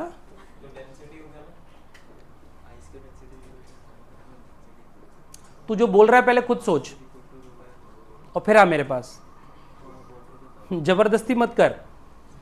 किसका वॉल्यूम ज्यादा होता है, आइस का या पानी का? आइस का। गधों, इतना भी नहीं पता तुमको, तुम साइंस पढ़ना बंद कर दो। आइस की डेंसिटी कम होती है पानी से, इसीलिए वॉल्यूम बढ़ जाता है। इसीलिए आइस क्यूब्स पानी पे तैरते हैं, आइसबर्ग पानी पे तैरते हैं, और इसीलिए टाइटैनिक डूब पाया। क्योंकि आइसबर्ग अगर पानी पे तैरता नहीं तो नीचे जाता, नीचे चले जाता तो टाइटैनिक भी निकल जाता। तो गैस का कंपेयर करो। गैस की बात ही नहीं कर रहे अभी हम, इसकी बात करो पहले। गैस है क्या यहाँ पे? तो इस एग्जांपल में मैं गैस को क्यों इंट्रोड्यूस करूं? गैस की बात गैस के टाइम पे करेंगे। इसमें बोलो पहले, किसका वॉल्यूम ज्यादा है? आइस का। और प्रेशर बढ़ाने पर किधर शिफ्ट होना है? जिस डायरेक्शन में वॉल्यूम कम होगा। जिस डायरेक्शन में वॉल्यूम कम होगा। तो अपने हाथ पे टैटू करवा लो, volume of liquid water is less. ये एग्जाम तक जाते जाते फिर से वही हो जाएगा जो तुम अभी सोच रहे थे, मुझे पता है। Less than that of ice. Reason, density of ice is less than density of water, liquid water. तो ये डाला ही मैंने इसलिए था कि तुम उल्टा सोचो, और तुम भी सोच रहे हो उल्टा, तो अब मैं क्या करूं। अब इसका रियल लाइफ एग्जांपल तुमने देखा हुआ है, तुमने एक्सपेरिमेंट किए हुए भाई। बर्फ का गोला किसने नहीं खाया यहां पे? सबने खाया है। अब बर्फ के गोले को बनाने की प्रोसेस पे फोकस करो जरा। क्या करता है वो? पहले वो आइस को क्रश करता है, क्रश करके एक कंटेनर में, गिलास होगा कुछ होगा, उसमें बंद करता है और दबाता है। दबा क्यों रहा था? दबाने से नहीं चिपक जाते आइस क्यूब्स, गधों। ली शैटेलियर्स प्रिंसिपल लगता है। सो जब दो आइस क्यूब्स को एक दूसरे के अगेंस्ट प्रेस करते हो तो जहां पे वो कांटेक्ट में होंगे वहां का आइस मेल्ट हो जाता है। प्रेशर बढ़ाते ही आइस मेल्ट हो जाता है। मेल्ट हो गया और जैसे ही प्रेशर रिलीज करते हैं वापस से वो वाटर, क्योंकि टेम्परेचर तो चेंज हुआ नहीं था, आपने दबाया, उससे टेम्परेचर थोड़ी चेंज हुआ था, प्रेशर की वजह से शिफ्ट तो हो गया वो। पर जैसे ही प्रेशर रिलीज किया तो जो आइस मेल्ट हुई थी, पानी बन गया था लिक्विड, वो वापस से फ्रीज हो जाता है और दो आइस क्यूब्स जुड़ जाते हैं। आज ही घर जाके एक्सपेरिमेंट कर लेना है ना। पापा शाम को बैठे तो उनके आइस क्यूब्स उठा के पहले ये एक्सपेरिमेंट कर लेना। अरे पापा थोड़ी देर में दे रहे हैं। हाँ, पापा मम्मी जो भी बैठे हैं तो आइस क्यूब्स उठा के पहले एक्सपेरिमेंट कर लेना। मान लो आइस क्यूब नहीं मिल रही तो बाहर मार्केट में आइस के स्लैब्स मिलते हैं, ठीक है, उसके ऊपर आइस है ना, वो स्लैब ले लेना, उसके ऊपर एक मोटा कपड़ा रखना कंबल जैसा और उसके ऊपर बैठ जाना। प्रेशर अप्लाई कर दिया तुमने तो आप देखोगे जहां आप बैठे हो वहां पे आइस ज्यादा मेल्ट हो रही है और वो शेप ले रहा है। ऑल इज वेल, तो वो शेप ले लेगा भाई, समझा ना? कंबल डालने के लिए क्यों बोला? नहीं तो नहीं चुप। अरे कंबल इसलिए डालने को बोला कि कहीं वो आपके बॉडी की हीट से मेल्ट ना हो जाए। चिपकने का मुझे कोई डर नहीं है, तुमको कष्ट होगा मैं उसके लिए नहीं बोला। अगर तुमने खुद बैठ गए डायरेक्टली आइस क्यूब के ऊपर तो वो आइस मेल्ट होगी, लेकिन उसका रीजन सिर्फ प्रेशर नहीं होगा, आपके बॉडी की हीट भी होगी। तो कंबल इसलिए डालने के लिए, तुम्हारी चिंता नहीं थी मेरे को, मेरा एक्सपेरिमेंट सही होना चाहिए इसकी चिंता थी मेरे को। या फिर तुम अगर जैसे खुद नहीं बैठते हो, इतना बड़ा आइस क्यूब नहीं मिल, आइस स्लैब नहीं मिल पा रहा, कोई बात नहीं, घर में एक प्लेट पे आइस जमा लेना, ऐसा चौड़ा सा ऐसा, और उसके ऊपर गिलास का बॉटल रख देना। गिलास बोल दिया, ग्लास, अरे केचप की बॉटल आती है वो रख देना भरी हुई, तो आप देखोगे धीरे धीरे धीरे धीरे धीरे धीरे धीरे वो खड्डा कर देगी आइस के अंदर। उसका रीजन यही है, बिकॉज ऑफ प्रेशर क्या होता है, आइस मेल्ट होती है और आइस उतनी जगह ज्यादा मेल्ट होगी जहां प्रेशर ज्यादा है। अभी ग्लास जो होता है, ग्लास हीट का कंडक्टर नहीं होता, तो वो जो मेल्टिंग होगी वो हीट से नहीं होगी, थोड़ी बहुत हो सकती है क्योंकि ग्लास का टेम्परेचर आइस के टेम्परेचर तो ज्यादा ही है, बट मेन रीजन क्या है उसका, प्रेशर। समझे? तो प्रेशर बढ़ाने पे आइस मेल्ट होती है, प्रेशर कम करने पे आइस मेल्ट नहीं होगी। इसीलिए बर्फ पहाड़ों पे ही क्यों मिलती है गधों? क्योंकि वहां प्रेशर कम है।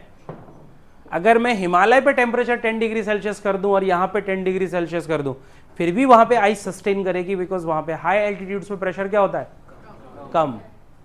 समझे? तो बर्फ का जो गोला बनता है वो इसी प्रिंसिपल को यूज करके बनता है। आप घर पे भी दो आइस क्यूब्स को लेके एक दूसरे के अगेंस्ट प्रेस कर देना, ज्यादा देर नहीं करना, थोड़ा सा भी टच किया ऐसा और छोड़ दिया तो देखोगे दोनों आइस क्यूब्स क्या हो गए, जुड़ गए। तो ये यही लगता है। तो प्रेशर बढ़ाने पे प्रोसेस उस डायरेक्शन में शिफ्ट होगी जिस डायरेक्शन में वॉल्यूम क्या है, कम। तो इस केस में वॉल्यूम किधर कम है, लिक्विड की साइड। बाकी दुनिया में जितने भी सॉलिड लिक्विड इक्विलिब्रियम्स होंगे उनमें सॉलिड का ही वॉल्यूम कम होगा। जैसे यही एक्सपेरिमेंट अगर मैं वैक्स के साथ करता तो वो बैकवर्ड शिफ्ट दिखाता, क्योंकि वैक्स में सॉलिड का वॉल्यूम कम होगा। वैक्स में दुनिया भर में सॉलिड का वॉल्यूम ही कम होता है लिक्विड से, लिक्विड का वॉल्यूम ज्यादा होता है। सिर्फ पानी और है ना, पानी के केस में उल्टा होता है, बिकॉज आइस के अंदर आपको याद होगा हाइड्रोजन बॉन्डिंग, एक वाटर मॉलिक्यूल 4 हाइड्रोजन बॉन्डिंग, है ना, वो ओपन केज जैसे स्ट्रक्चर बनाते थे जिसकी वजह से आइस के जो वाटर के जो मॉलिक्यूल्स हैं वो स्टिफ होके वॉल्यूम को इंक्रीज कर लेते थे। इसीलिए आइस का वॉल्यूम ज्यादा होता है। किससे? लिक्विड वाटर से। एकदम सिंपल कॉन्सेप्ट है। और देता हूं, टेंशन मत लो, सोचो बस, आप तो सिर्फ सोचो। जैसे मैंने ये लिख दिया SO2 plus O2 gives SO3, SO2 plus O2 gives, अब मैं प्रेशर बढ़ा रहा हूं, किधर शिफ्ट होगा? तो आंसर करने से पहले बैलेंसिंग कर लेना, ठीक है? इस केस में गड़बड़ नहीं है, बट हो जाएगी अगर केयरलेस रहे तो प्रेशर बढ़ाओगे तो किस डायरेक्शन में बढ़ेगा प्रोसेस? Forward shift. क्यों? क्योंकि यहां मेरे पास लेफ्ट हैंड साइड में 3 मोल्स ऑफ गैस है और यहां पे मेरे पास 2 मोल्स ऑफ गैस है। So without balancing you can not decide, you should not decide, simple, नहीं तो मिस्टेक हो जाएगी। तो फॉरवर्ड शिफ्ट होगा। क्यों? क्योंकि राइट हैंड साइड में कम वॉल्यूम मिलने वाला है। इसमें क्या बताना, लिक्विड और गैस में कब झगड़ा हो गया? ये क्या सोच रहा है? लिक्विड और गैस का तो कभी कोई झगड़ा है ही नहीं। गैस का volume is always greater than liquid. झगड़ा नहीं तो तुम खुद ही कर लो, मेरे से क्यों पूछ रहा है? आइस और वाटर में झगड़ा होता है, जहां तुम गलतियां करते हो वो मैंने बताया। अब ये क्यों बताऊंगा सिंपल सी चीज, वो खुद करो। समझ गए? अब बताओ ये प्रोसेस किस डायरेक्शन में शिफ्ट होगी अगर मैं वॉल्यूम बढ़ाऊंगा। अब मैं वॉल्यूम बढ़ा रहा हूं, है ना। N2 + 3H2 gives 2NH3। बताओ किधर शिफ्ट होना है, जल्दी बोलो जल्दी। Backward shift. अगर मैं वॉल्यूम बढ़ा रहा हूं तो वॉल्यूम किधर ज्यादा है? गैस के मोल्स यहाँ 4 हैं, यहाँ 2 हैं, तो 4 मोल्स का वॉल्यूम ज्यादा होता है ना यार। सो बैकवर्ड शिफ्ट मिलेगा। अगेन आई एम सेइंग कि अगर बैकवर्ड शिफ्ट लिख रहा हूं तो मेरी रिस्पॉन्सिबिलिटी है कि मैं समझूं मैं क्या बोलना चाह रहा हूं। मैं बोलना चाह रहा हूं amount of nitrogen and hydrogen बढ़ना है, अमोनिया का कम होना है। When volume is increased, ammonia का वॉल्यूम, अमोनिया का अमाउंट कम होगा, नाइट्रोजन का एंड हाइड्रोजन का बढ़ेगा। सिंपल। ठीक है, अब मुझे बताओ N2 + O2 gives NO। Pressure बढ़ाया, जल्दी बोलो जल्दी बोलो। No shift, balancing. जितने मोल्स रिएक्टेंट साइड हैं गैस के उतने ही मोल्स प्रोडक्ट साइड हैं गैस के। सो इस केस में वॉल्यूम चेंज करने पे या प्रेशर चेंज करने पे कोई शिफ्ट देखने को नहीं मिले। यही क्वेश्चन तुम्हारे PYQs में भरे पड़े होंगे, तुम चेक कर लो मेंस में, इस साल भी क्वेश्चंस हैं, इतने ही सिंपल। आइस और वाटर का भी नहीं देता तुमको कभी, इतना सिंपल क्वेश्चन प्लेस करता है तो भी हम डर के मारे गलत कर देते हैं। क्लैरिटी ना होना, फियर होना, कॉन्फिडेंस ना होना, बहुत सारी चीजें हैं जो लीड करती हैं आपको एग्जामिनेशन हॉल में 3 घंटे लगातार फोकस बनाने की, प्रैक्टिस ना करना, है ना। या तुमको एग्जाम के बीच में बार बार उठ के जाना पड़ता है ना। ये सारी चीजें आपको बर्बाद कर रही हैं। अगर आपको 3 घंटे वहां एग्जाम हॉल में ना बैठ के एग्जाम करना है तो आपको 4 से 5 घंटे एक सिटिंग की आदत होनी चाहिए। बट हम 1 घंटे में 2 बार उठते हैं, कभी बॉटल भरने तो कभी कुछ खाली करने। मन मानता नहीं हमारा, है ना। सो सिर्फ बातें करने से रिजल्ट नहीं आता बेटा, ट्रेनिंग करने से आता है। ट्रेनिंग हर तरीके से कंप्लीट हो उसके लिए एफर्ट्स तुमको लगाने हैं। ठीक है, प्रेशर का पढ़ लिया, वॉल्यूम का पढ़ लिया और कॉन्सेंट्रेशन का पढ़ लिया। अब क्या बचा? Effect of change in temperature. Effect of change in temperature. ध्यान से देखना, एक सिंपल सा डेरिवेशन है, सिंपल, ऑलरेडी आपको आता है सब, मुझे कुछ अलग से पढ़ाने की जरूरत नहीं है। अगर आपको याद हो तो हमने ये डेराइव किया था।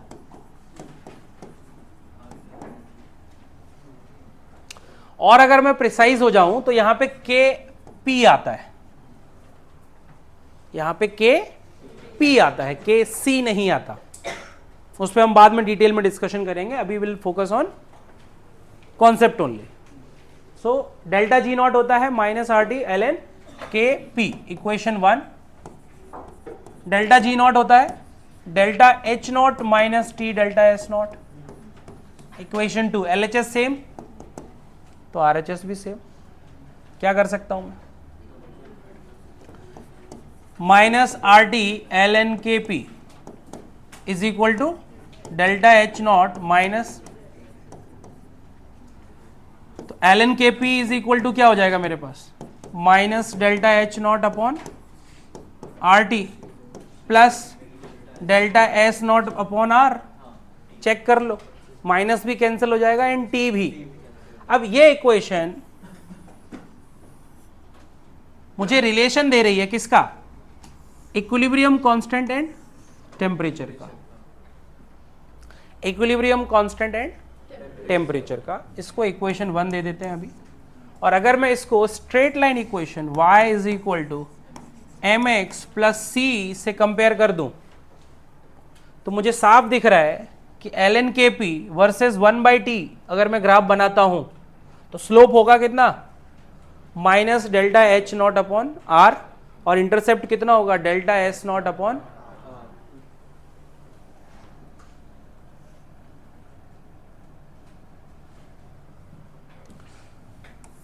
तो y एक्सिस पे मेरे पास है ln kp, x एक्सिस पे मेरे पास है 1/t, स्लोप m कितना है minus delta H not by R, और इंटरसेप्ट कितना है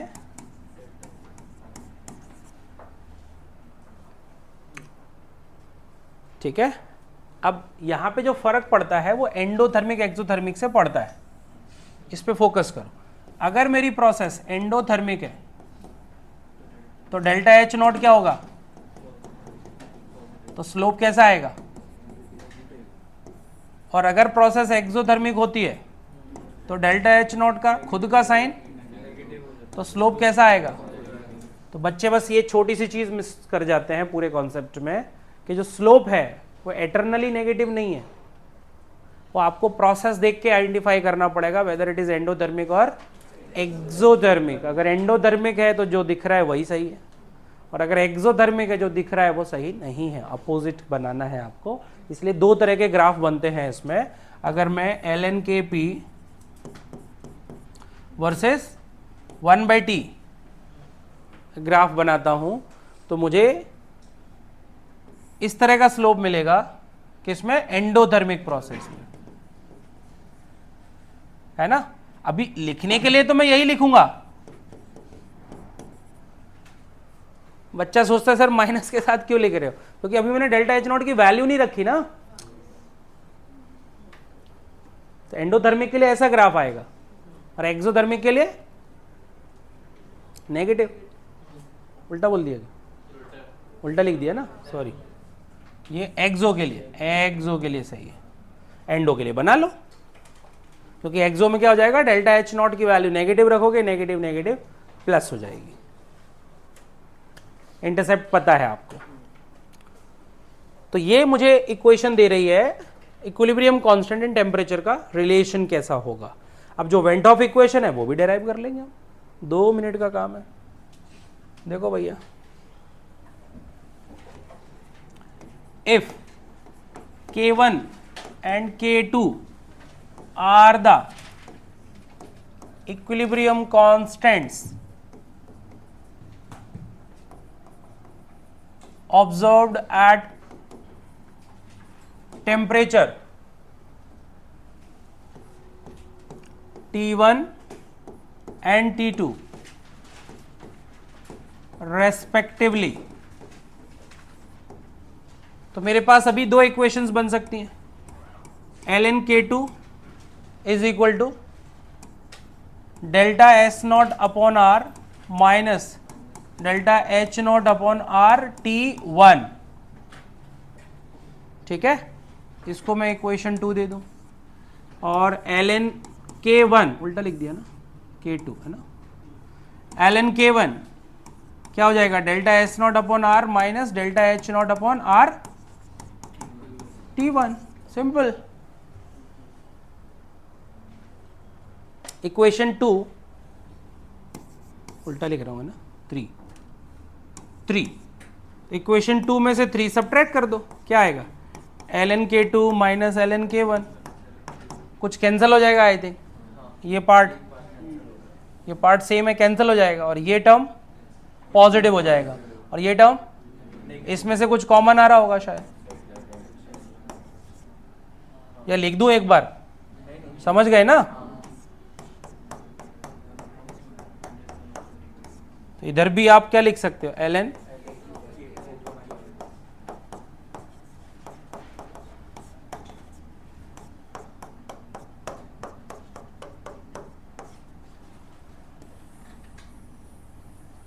अगर log बेस 10 के टर्म्स में लिख रहे होते तो log K2 upon K1 is equal to क्या हो जाता है, delta H not upon 2.303 R 1 upon, है ना, T1। अगर यहाँ K2 है तो यहाँ पहले T1 आता है, ध्यान रखो। एलसीएम भी लेके लिख देता हूं, चलो एक बार, T1 T2 एलसीएम ले लिया मैंने इधर। ये मैंने क्यों ले लिया, क्योंकि इससे मुझे पता चलता है टेम्परेचर बढ़ाने पे K कैसे वेरी करता है। K कैसे वेरी करेगा, अगर मैं टेम्परेचर बढ़ा दूं, मतलब T2 बड़ा कर दूं किससे, T1 से, तो K बढ़ेगा घटेगा? प्रोसेस कौन सी है? हाँ, सीधा सीधा नहीं जज कर पाओगे, आपको पता होना पड़ेगा प्रोसेस एंडोथर्मिक है या एक्सोथर्मिक है। इसके भी लिए भी मैं वन लाइनर दूंगा, आपको सोचना नहीं पड़ता इतना, एग्जाम में सोचना ही नहीं पड़ेगा, ये मेरा वादा है, बस आपको सुनना समझना है। ये क्वेश्चन आ गई, खोपड़ी में घुस गई? फिर से लिख देता हूं एक बार यहाँ पे, log K2 upon K1 is equal to delta H not upon 2.303 R T2 minus T1 upon, एकदम सिंपल। अगर मैं टेम्परेचर बढ़ा रहा हूं, if temperature is increased, that is T2 बड़ा है किससे? दैट इज T2 बड़ा है किससे? T1 से। T2 बड़ा है किससे? T1 से। तो T2 माइनस T1 नेगेटिव हो जाएगा या पॉजिटिव? है ना। अब अगर मेरी प्रोसेस एंडोथर्मिक होगी,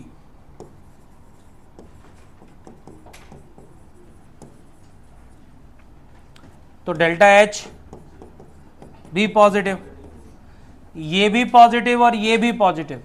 इसका मतलब क्या हुआ? जो log K2 अपॉन K1 है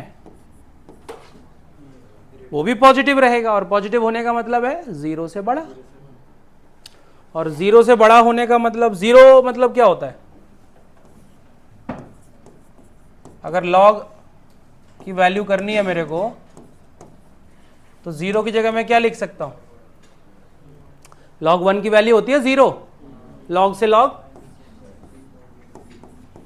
तो K2 अपॉन K1 हो गया।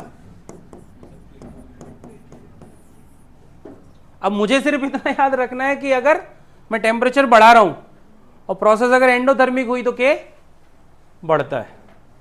अब अपोजिट अपने आप समझ जाओगे तुम। अगर मैं लिखूं यहां exothermic process, delta H not की वैल्यू नेगेटिव आएगी, तो ये नेगेटिव और ये पॉजिटिव का मल्टीप्लीकेशन करोगे तो नेगेटिव आना है। नेगेटिव का मतलब है log K2 upon K1 is less than 0, means less than 1। log log cancel, तो K2 upon K1 is, so simple सी चीज क्या है, अगर आप टेम्परेचर बढ़ा रहे हो तो एंडोथर्मिक प्रोसेस में K बढ़ता है, एक्सोथर्मिक प्रोसेस में K कम होता है। बस इतनी सी बात है, इतनी सी बात है। और सिंपल वन लाइनर जो मैं बोल रहा था, जो तुमको हमेशा हेल्प करने वाला है, वो क्या है?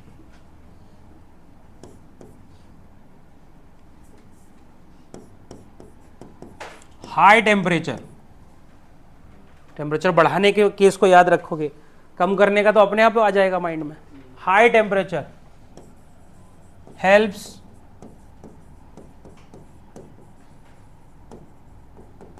Endothermic process.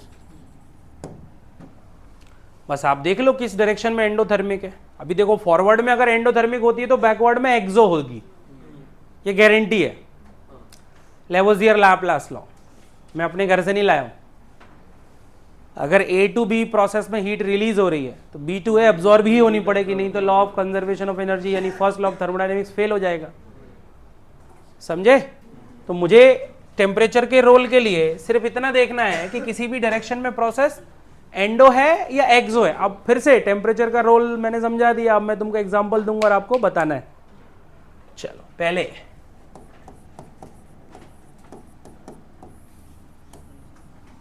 इसी में बता दो, अगर मैं टेम्परेचर बढ़ा रहा हूं तो किधर शिफ्ट होगा?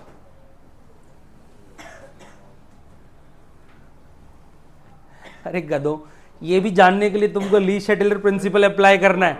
मेल्ट ही होगा ना आइस, ये छोड़ दो, तुमने ली शेटलर कुछ नहीं पढ़ा।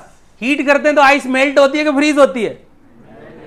इसके लिए भी तुम सोचने में लग गए। अरे तुम गधे हो यार, सच में यार, कॉमन सेंस नहीं है। ये भी सोच रहे, सोच के देखो जरा, खुद को नहीं मूर्ख बोलो तो कहना। आईने में देख के 2 थप्पड़ मारोगे आज घर जाके। इसके लिए भी तुम सोच रहे एंडोथर्मिक है कि एक्सो है। अरे तुम्हें जरूरत है क्या? ये हमारे लाइफ का एक्सपीरियंस है भाई। आइस मेल्ट होगी हीटिंग पे, इसके लिए भी तुमको साइंस पढ़ने की जरूरत पड़ गई है ना। तुमसे बेटर ये आंसर कोई है ना अनपढ़ आदमी भी दे देगा। सोचने में लग गए तुम लोग हैं। हाँ, सपोर्ट कर सकते हो क्योंकि ये प्रोसेस जो है वो कैसी है, एंडो, तो ये कैसी होगी, एक्सो। तो मैं अगर टेम्परेचर बढ़ाऊंगा तो टेम्परेचर जो है वो किसको सपोर्ट करेगा, एंडोथर्मिक प्रोसेस को, समझ गए। और एंडोथर्मिक मतलब मेल्टिंग, मेल्टिंग ऑफ आइस को सपोर्ट करेगा। क्या देखने को मिलेगा आपको, मेल्टिंग ऑफ आइस। तुम ये भी सोच रहे थे, बताओ। ऐसा मत करो यार, कॉमन चीज थी, इतनी भी डरावनी नहीं थी, इतनी भी डरावनी नहीं थी। आ जाओ और चलते हैं।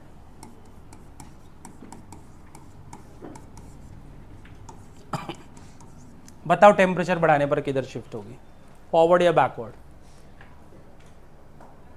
आपको जज करना है कि फॉरवर्ड में एंडो है या एक्सो, बस उससे काम हो जाता है। किधर शिफ्ट होगी टेम्परेचर बढ़ाने पर, Sir, forward. फॉरवर्ड। क्यों, Because N2 plus O2 is not, it is an endothermic process. Highly endothermic process. So normally जब आप किसी चीज को ऑक्सीजन से रिएक्ट कराते हो तो वो कंबशन होता है, और combustion is exothermic in nature. But nitrogen के केस में ऐसा नहीं होता, और इसका रीजन है कि नाइट्रोजन नाइट्रोजन जो ट्रिपल बॉन्ड होता है उसकी बॉन्ड एनर्जी होती है 946 किलो जूल पर मोल, और ये इतनी ज्यादा है कि मान लो इनके रिएक्शन में हीट रिलीज हुई, क्योंकि रिएक्शन ऑक्सीजन के साथ हो रही तो हीट रिलीज होनी चाहिए। मान लो इनकी रिएक्शन में हीट रिलीज भी हुई तो उससे कहीं ज्यादा हीट इनके बॉन्ड को तोड़ने में खर्च हो जाती है। तो मान लो मिला मेरे को 100 रुपए, बट मैं 200 रुपए पहले ही खर्च कर चुका हूं, तो नेट मुझे प्रॉफिट हुआ है या लॉस हुआ है। So more heat is absorbed in breaking nitrogen nitrogen triple bond with respect to heat evolved in this process. So ये जो रिएक्शन है वो नेट एंडोथर्मिक प्रोसेस है, नेट एंडोथर्मिक प्रोसेस।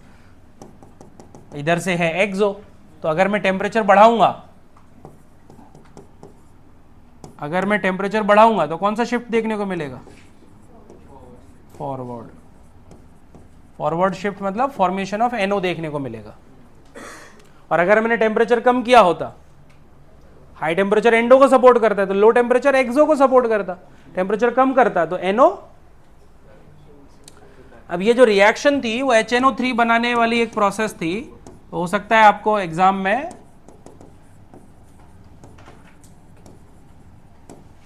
इसका नाम लिखा मिल जाए, रिएक्शन ना लिखी मिले, तो आपको तैयार रहना है हर चीज के लिए।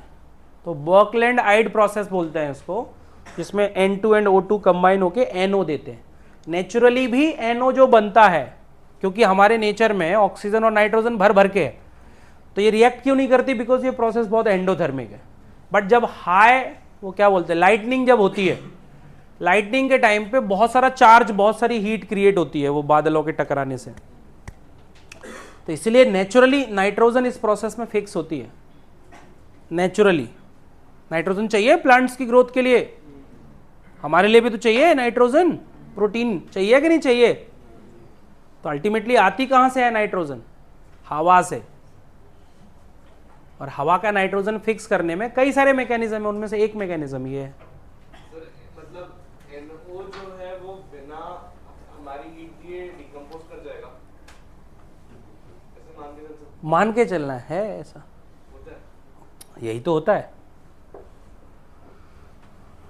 बट ऐसे नहीं डिकम्पोज हो जाएगा, तुमने एनो रखा और स्वाहा बट उसका इफेक्टिव इक्विलिब्रियम मेंटेन रहता है ना। अभी हवा में इतना नाइट्रोजन ऑक्सीजन है, मान लो तुमने यहाँ एनो छोड़ दिया, वो डिकम्पोज नहीं हो पाता, क्योंकि इतना सारा नाइट्रोजन ऑक्सीजन है कि बैकवर्ड शिफ्ट हो ही नहीं पाती ऐसा। चलो भैया और देखें कुछ। PCl5 PCl3 क्लोरीन, घूम फिर के वहीं आ जाते हैं अपन, है ना। वही ले दे के 5-7 रिएक्शंस हैं, कुछ भी कर लो उनके साथ। बताओ भैया टेम्परेचर बढ़ाया तो किधर जाने वाला है,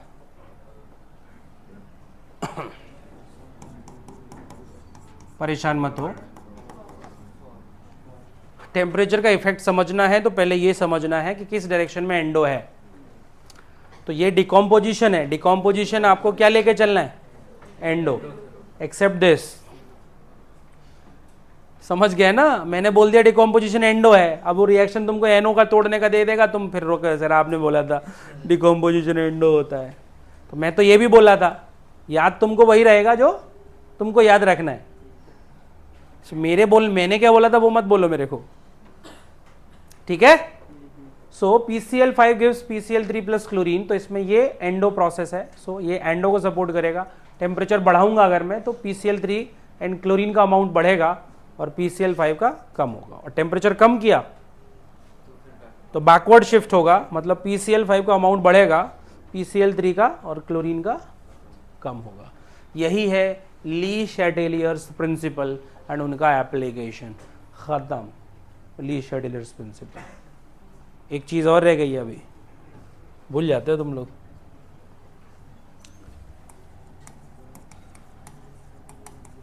एडिशन ऑफ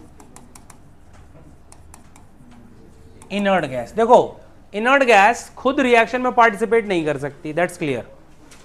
तो आपने वो कहानी सुनी होगी जो है ना, थर्स्टी क्रो, उसमें पत्थर डाल डाल के क्या करता है पानी को, बस यही काम कर सकता है कौन, और कुछ नहीं कर सकता है ना, ध्यान रखना। बट इसमें भी तब जब मैं कंटेनर ऐसा लूं जो वॉल्यूम बढ़ने दे।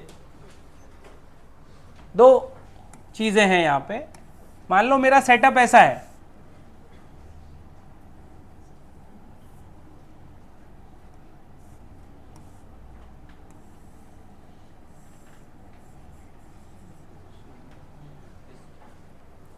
मान लो मेरा ऐसा सेटअप है और यहां से मैं ऐड कर रहा हूं इसमें क्या, इनर्ट गैस, और यहां पे हमारी कोई रिएक्शन हो रही है। इस सेटअप में अगर मैं एडिशन कर रहा हूं इनर्ट गैस का तो क्या होगा, वॉल्यूम बढ़ना पॉसिबल है क्योंकि पिस्टन ऊपर जा सकता है, सिंपल है। तो अगर मैं बोलूं, अगर मेरा कंटेनर ओपन है,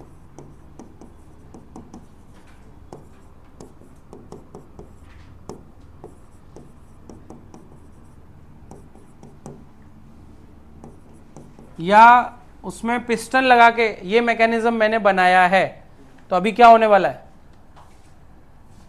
एडिशन ऑफ इनर्ट गैस से वॉल्यूम बढ़ेगा, और वॉल्यूम बढ़ने का इफेक्ट क्या होता है वो तो मैं बता चुका हूं पहले। वॉल्यूम बढ़ने का इफेक्ट क्या होता है मैं ऑलरेडी बता चुका हूं।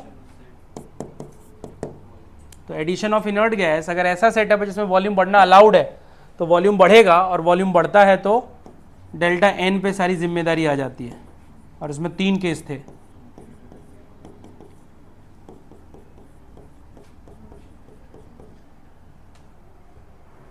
अगर डेल्टा एन ग्रेटर देन 0 था तो फॉरवर्ड शिफ्ट, बैकवर्ड शिफ्ट, समझ में आया। और अगर मेरे पास ऐसा सेटअप है कि मेरा कंटेनर वॉल्यूम चेंज को अलाउ ही नहीं करता है, और फिर भी मैं इसमें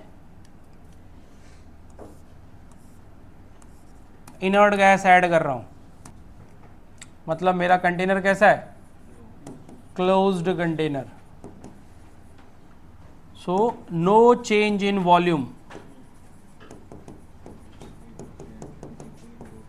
इज ऑब्जर्व्ड। वॉल्यूम चेंज नहीं होगा, क्यों डिस्टर्ब नहीं होता, प्रेशर से क्यों डिस्टर्ब नहीं होता, प्रेशर V को डिस्टर्ब करता है, फिर V Q को डिस्टर्ब करता है, समझा। इसके पीछे भी सारी मैथ्स होती हैं, KL कपूर का बुक इसीलिए बोलता हूं मैं पढ़ने के लिए। हर चीज को डेप्थ में समझना है तो पढ़ना पड़ेगा, सीधी सी बात है। अब मैं यहां कुछ भी पढ़ा दूंगा तुम नहीं लपेट पाओगे, प्रॉब्लम ये होती है। मैं पढ़ा दूंगा, मैं प्रूव कर दूंगा कि प्रेशर के बढ़ने से कुछ फर्क नहीं पड़ेगा क्यों से, बट वो तुम्हारे काम नहीं आने वाला क्वेश्चन, मतलब एग्जाम में। तो जो इफेक्ट ऑफ प्रेशर है उसमें भी अगर गलती से क्लोज कंटेनर वाला क्वेश्चन आ जाए तो उसमें भी इग्नोर करना। So no change in volume is observed, Q does not disturb, और Q डिस्टर्ब नहीं होता तो कोई शिफ्ट देखने को नहीं मिलेगी। तो जब भी इनर्ट गैस की बात आएगी तो पहले आपको ये देखना है कंटेनर खुला है या बंद है। बंद है तो बाहर में गई इनर्ट गैस, करते रहो ऐड, कुछ नहीं होने वाला। और खुला है तो मुझे चेक करना पड़ेगा कि डेल्टा एन क्या है, क्योंकि वॉल्यूम तो बढ़ना है, इसमें वॉल्यूम कम होने जैसा कुछ पॉसिबिलिटी है नहीं, है ना, क्लियर। अच्छा अब देखो, तुमको अलग अलग तरीके के ग्राफ दिखाता हूं, ग्राफ में कैसे परेशान करता है तुमको। मान लो मेरे पास है H2I2 गिव्स 2HI। अब मैंने रिएक्शन स्टार्ट कहां से किया है, H2 एंड I2 से, HI से नहीं किया। ध्यान से देखना, अब मेरे लिए जो ग्राफ बनेगा इसके लिए कॉन्सेंट्रेशन का, मान लो ये H2 का कॉन्सेंट्रेशन इस तरह से कम हुआ और ये I2 का कॉन्सेंट्रेशन कम हो रहा है। HI प्रोडक्ट लिया मैंने, है ना, यहां पे कॉन्सेंट्रेशन है। अब तुम बोलो इसमें मैं क्या ऐड करूं, H2 ऐड करूं, I2 ऐड करूं, जो तुम बोलोगे वो ऐड कर दूंगा अचानक। ग्राफ समझना जरूरी है, मैं फिर कह रहा हूं। I2 ऐड कर दिया लेट से मैंने, तो I2 का कॉन्सेंट्रेशन अचानक से शूट करेगा, बढ़ गया। बट H2 ये सॉरी I2 रिएक्टेंट है या प्रोडक्ट है, रिएक्टेंट है, तो शिफ्ट किधर होगा, अरे इतना क्यों सोच रहे हो यार, फॉरवर्ड शिफ्ट ना, रिएक्टेंट बढ़ाओगे तो फॉरवर्ड शिफ्ट, फॉरवर्ड शिफ्ट का मतलब रिएक्टेंट को कंज्यूम होना है, इतना नहीं सोचना, तो इतना तो सोचो जो बढ़ाया है वो कंज्यूम होगा, बात खत्म। सिंपल सी चीज है, जो बढ़ाया है वो खत्म होना है, जो आया है वो जाएगा, जो आया है वो तो कौन आया है भाई, I2, तो I2 तो जाएगा। बट I2 रिएक्टेंट था, है ना, और क्योंकि फॉरवर्ड शिफ्ट होगा तो इसके चक्कर में वो कहावत सुनी होगी, हम तो डूबेंगे सनम तुमको साथ लेके डूबेंगे, है ना। तो कौन डूबता है इसके साथ में, और खुश कौन हो जाता है,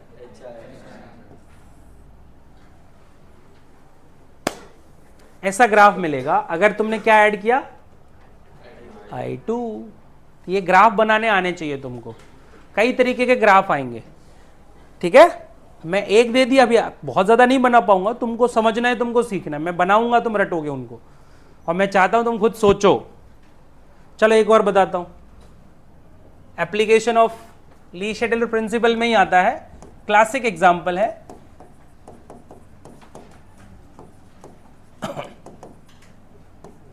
हेबर्स प्रोसेस बोलते हैं इसको, है ना, शायद नाम पहले भी सुना हो तुमने। और ये जो प्रोसेस है वो एक्सोथर्मिक होती है, एग्जैक्ट मुझे याद नहीं है, आई थिंक इतना किलो कैलोरी हीट रिलीज होता है फॉर 1 मोल, है ना, तो ये 2 मोल हो गया तो अराउंड 46। खैर मेरे को मतलब नहीं है, मैं बस ये बोल देता हूं कि ये फॉरवर्ड डायरेक्शन में कैसे है, एक्सो है, बैकवर्ड में एंडो है।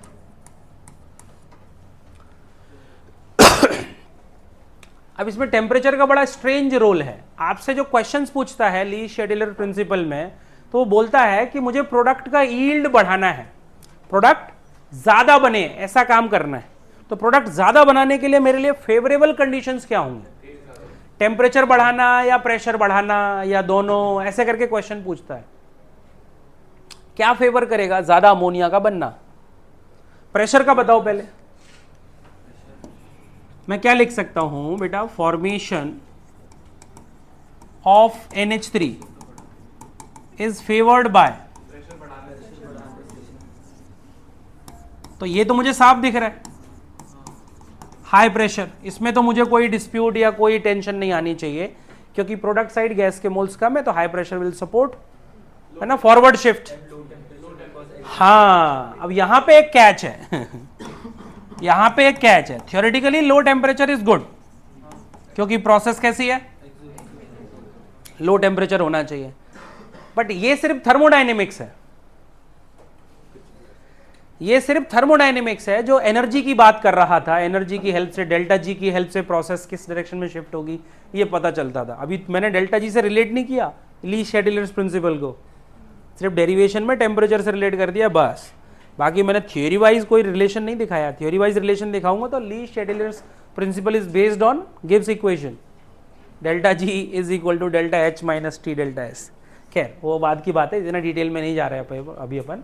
लो टेम्परेचर ये थोड़ा सा डाउटफुल हो जाता है when it comes to kinetics, reason फिर वही नाइट्रोजन नाइट्रोजन ट्रिपल बॉन्ड। तो अगर मैं लो टेम्परेचर रखता हूं तो प्रैक्टिकली क्या प्रॉब्लम आती है लैब में या इंडस्ट्रियल लेवल पे, तो at low temperature nitrogen nitrogen triple bond strong है, does not dissociate with required rate। क्या हो जाता है, नाइट्रोजन नाइट्रोजन जो ट्रिपल बॉन्ड है वो बहुत स्लो टूटता है। अभी आप कोई काम इंडस्ट्रियल लेवल पे कर रहे हो तो आपका अमोनिया जल्दी बनना चाहिए कि आराम से बन रहा है, आप सो रहे हो, जल्दी बनना चाहिए। अभी नाइट्रोजन नाइट्रोजन टूटेगा नहीं तो अमोनिया बनेगा कैसे, समझे। तो मुझे अगर अमोनिया का अमाउंट बढ़ाना है तो मैं क्या करूंगा, नाइट्रोजन नाइट्रोजन जल्दी टूटे, देयरफॉर टेम्परेचर इज इंक्रीज्ड। अब प्रॉब्लम, ली शेड्यूलर गुस्सा हो जाता है, देख रहे तुम, इधर कुआ इधर खाई। टेम्परेचर लो रखो तो नाइट्रोजन नहीं मान रहा, टेम्परेचर हाई कर रहे हैं तो ली शेड्यूलर गुस्सा हो जाता है, मतलब डेल्टा जी गुस्सा हो जाता है। ये तो बड़ा प्रॉब्लम है। तो इसीलिए कैटलिस्ट भी यूज करना पड़ता है अपने को, पहली चीज जो मेरे अमोनिया के यील्ड को क्या करे, बढ़ाए, पहली चीज। दूसरी चीज, टेम्परेचर एकदम लो नहीं रख सकते और ना एकदम हाई रख सकते, इसीलिए टेम्परेचर जो है अप्रोक्सीमेटली इसको हम नाम देते हैं ना लो ना हाई, क्या बोलते हैं, ऑप्टिमम टेम्परेचर बोलते हैं। अभी तुम्हारे सेंस में इसको लो बोलो हाई बोलो मुझे नहीं पता, बट अगर आपको चाहिए हेबर्स प्रोसेस में अमोनिया का बनने का जो स्पीड है, रेट है, वो अच्छा रहे, तो आप लो टेम्परेचर पे इस प्रोसेस को नहीं कर सकते according to Le Chatelier's principle. आप सिर्फ ली शेड्यूलर की बात सुन के लो टेम्परेचर रख के नहीं बैठ सकते, आपको केमिकल काइनेटिक्स की बात भी सुननी पड़ेगी। The rate of formation of ammonia will be very very slow at low temperature, इसलिए we have to increase the temperature. अब इतना भी मत बढ़ाओ कि ली शेड्यूलर गुस्सा हो जाए। तो अपने को बीच का एक स्वीट पॉइंट मिला हुआ है, वो है 450 से 500। यहां ली शेड्यूलर भी थोड़ा थोड़ा गुस्सा होते हैं,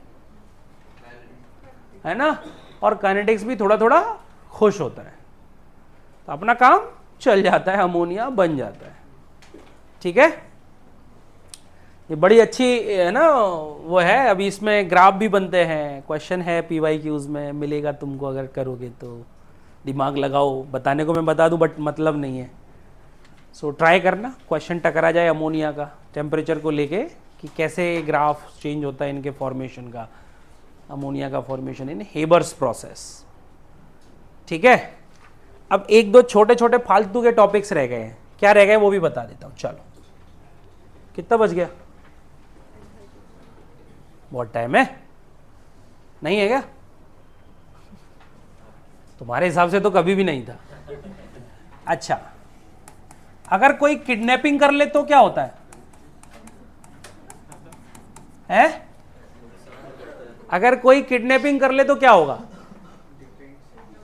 डिपेंड्स, है ना, बिल्कुल सही बात है। किसकी किडनैपिंग हो रही है?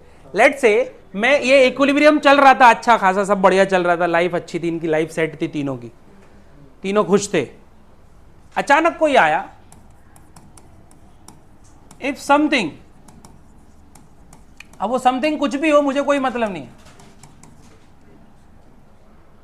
इफ समथिंग क्लोरीन को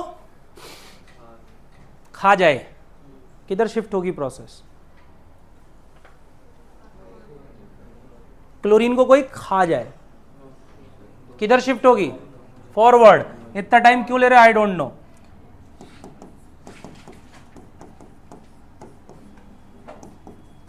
प्रोडक्ट का कॉन्सेंट्रेशन बढ़ाते हैं तो कौन सा शिफ्ट था?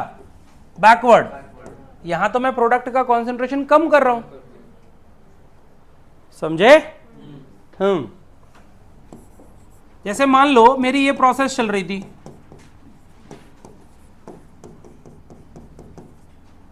और इसमें मैंने आयोडीन की वेपर मिला दी,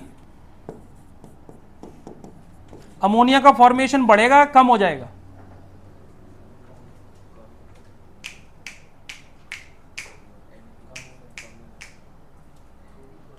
कम हो जाएगा। कैसे हुआ ये जादू? इफ आयोडीन इज एडेड तो iodine will combine with the hydrogen to maintain its own equilibrium. कुल मिला के कॉन्सेंट्रेशन ऑफ हाइड्रोजन क्या हो जाएगा अभी?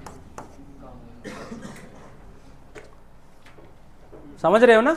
अगर मैं हाइड्रोजन का कॉन्सेंट्रेशन कम कर रहा हूं तो प्रोसेस शिफ्ट होगी, तो फॉर्मेशन ऑफ अमोनिया क्या हो जाएगा? कम।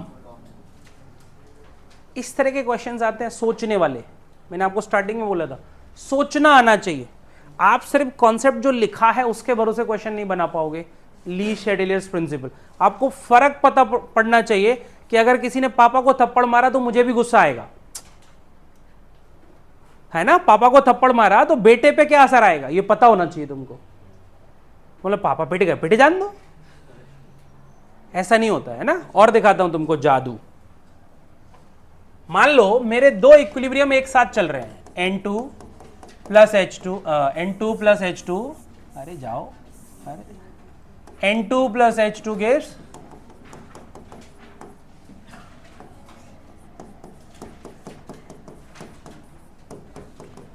ध्यान से देखना, ये दो प्रोसेस मेरे साइमल्टेनियस इक्विलिब्रियम बोलते हैं। जब दो इक्विलिब्रियम एक ही कंटेनर में चल रहे हो इसको हम बोलते हैं साइमल्टेनियस इक्विलिब्रियम।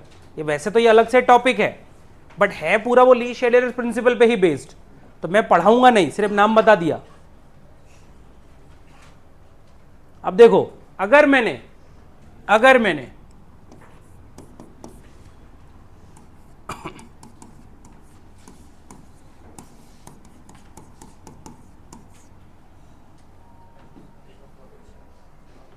अमोनिया का अमाउंट बढ़ेगा या कम होगा? क्या बढ़ा दिया मैंने? सोचो सोचो सोचो, सोचना पड़ेगा तभी सॉल्व होगा। अगर मैंने I2 का कंसंट्रेशन बढ़ा दिया तो ये क्या हो जाएगा? Forward shift. फॉरवर्ड शिफ्ट का मतलब है, समझे क्या हो गया?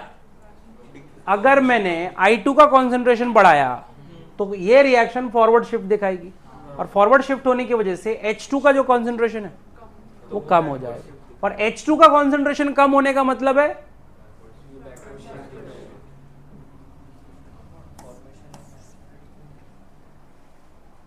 इस तरह के क्वेश्चंस आते हैं।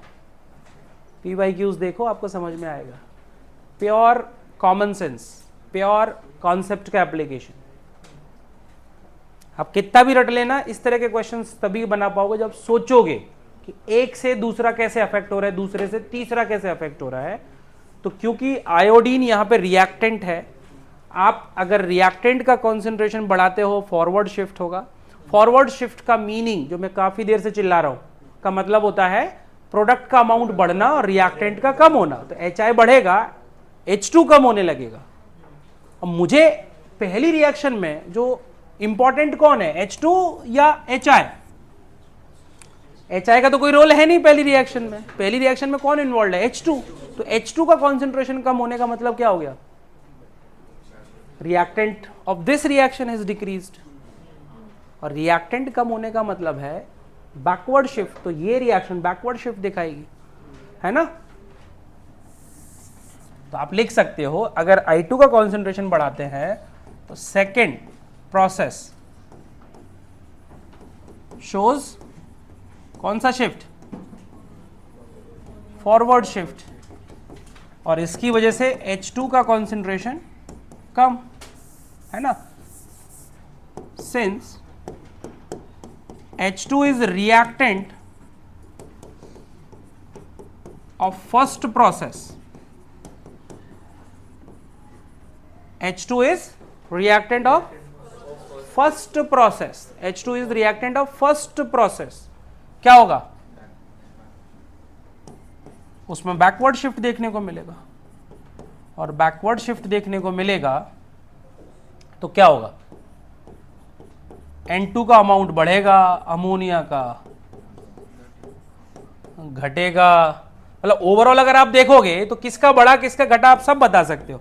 H2 का क्या हुआ, कम, HI का क्या हुआ, बढ़ेगा। आप सबका बता सकते हो। आपको कमेंट सिर्फ उसके लिए नहीं करना जो आपने ऐड किया है, बाकी आप सबके लिए कमेंट कर सकते हो। तो मोरलेस कांस्टेंट रहेगा। कैसे, क्योंकि जब वो H2 का कम हो रहा है बिकॉज़ ऑफ आयोडीन के बढ़ने की वजह से, NH3 तो बैकवर्ड रिएक्शन देके उसको फुलफिल कर रहा है ना। फुलफिल पूरा नहीं कर पाता ना। आप समझो, अगर 10 मोल्स था इनिशियली HI का, मतलब H2 का, अब क्योंकि ये फॉरवर्ड शिफ्ट होने की वजह से ये घट के 10 से हो जाएगा 6 हो गया। अब ये शिफ्ट तो होगा इधर, बट पूरा रिकवर नहीं कर सकता। पूरा रिकवर करेगा तो ये अमोनिया खत्म हो जाएगा, पूरा रिकवर नहीं होता। सर ऐसे प्रोसेस हो सकते हैं जिसमें वो 10 का 12 कर दे, 10 का 12 backward shift देके। ये कैसे पॉसिबल है यार। नहीं होगा। बैकवर्ड शिफ्ट होगा तो रिएक्टेंट बढ़ेगा, बात खत्म। ये इतना नहीं बढ़, इतना शिफ्ट कैसे, केसी भी तो मना कर देगा। केसी तो मेंटेन करना है ना, आप इतना बढ़ा दोगे तो केसी तो छोटा होने दिखने लगेगा। फिर के आपको चेंज नहीं करना, के को चेंज करेगा सिर्फ और सिर्फ टेम्परेचर। सिर्फ अपनी ही चाबी से खुलते हैं लिंक ताले। तो जो लिंक ताला है वो कौन है, के, और उसकी चाबी है टी, बात खत्म। बाकी अगर के डिस्टर्ब होता है तो सिर्फ वो जो मैंने रिप्रेजेंटेशन ऑफ रिएक्शंस लिखाए थे, रिवर्स किया तो, मल्टीप्लिकेशन किया तो, एडिशन किया तो, सब्ट्रैक्शन किया तो, वो के का एक्चुअल चेंज नहीं है।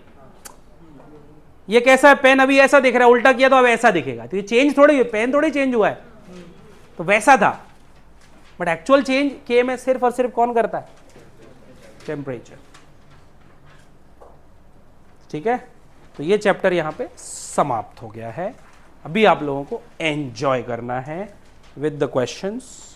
अभी आप कोई भी क्वेश्चन सॉल्व करो, मेरे से झगड़ा करो, ठीक है। ये डाल देंगे, तुम बोलो, ये डाल देते ना।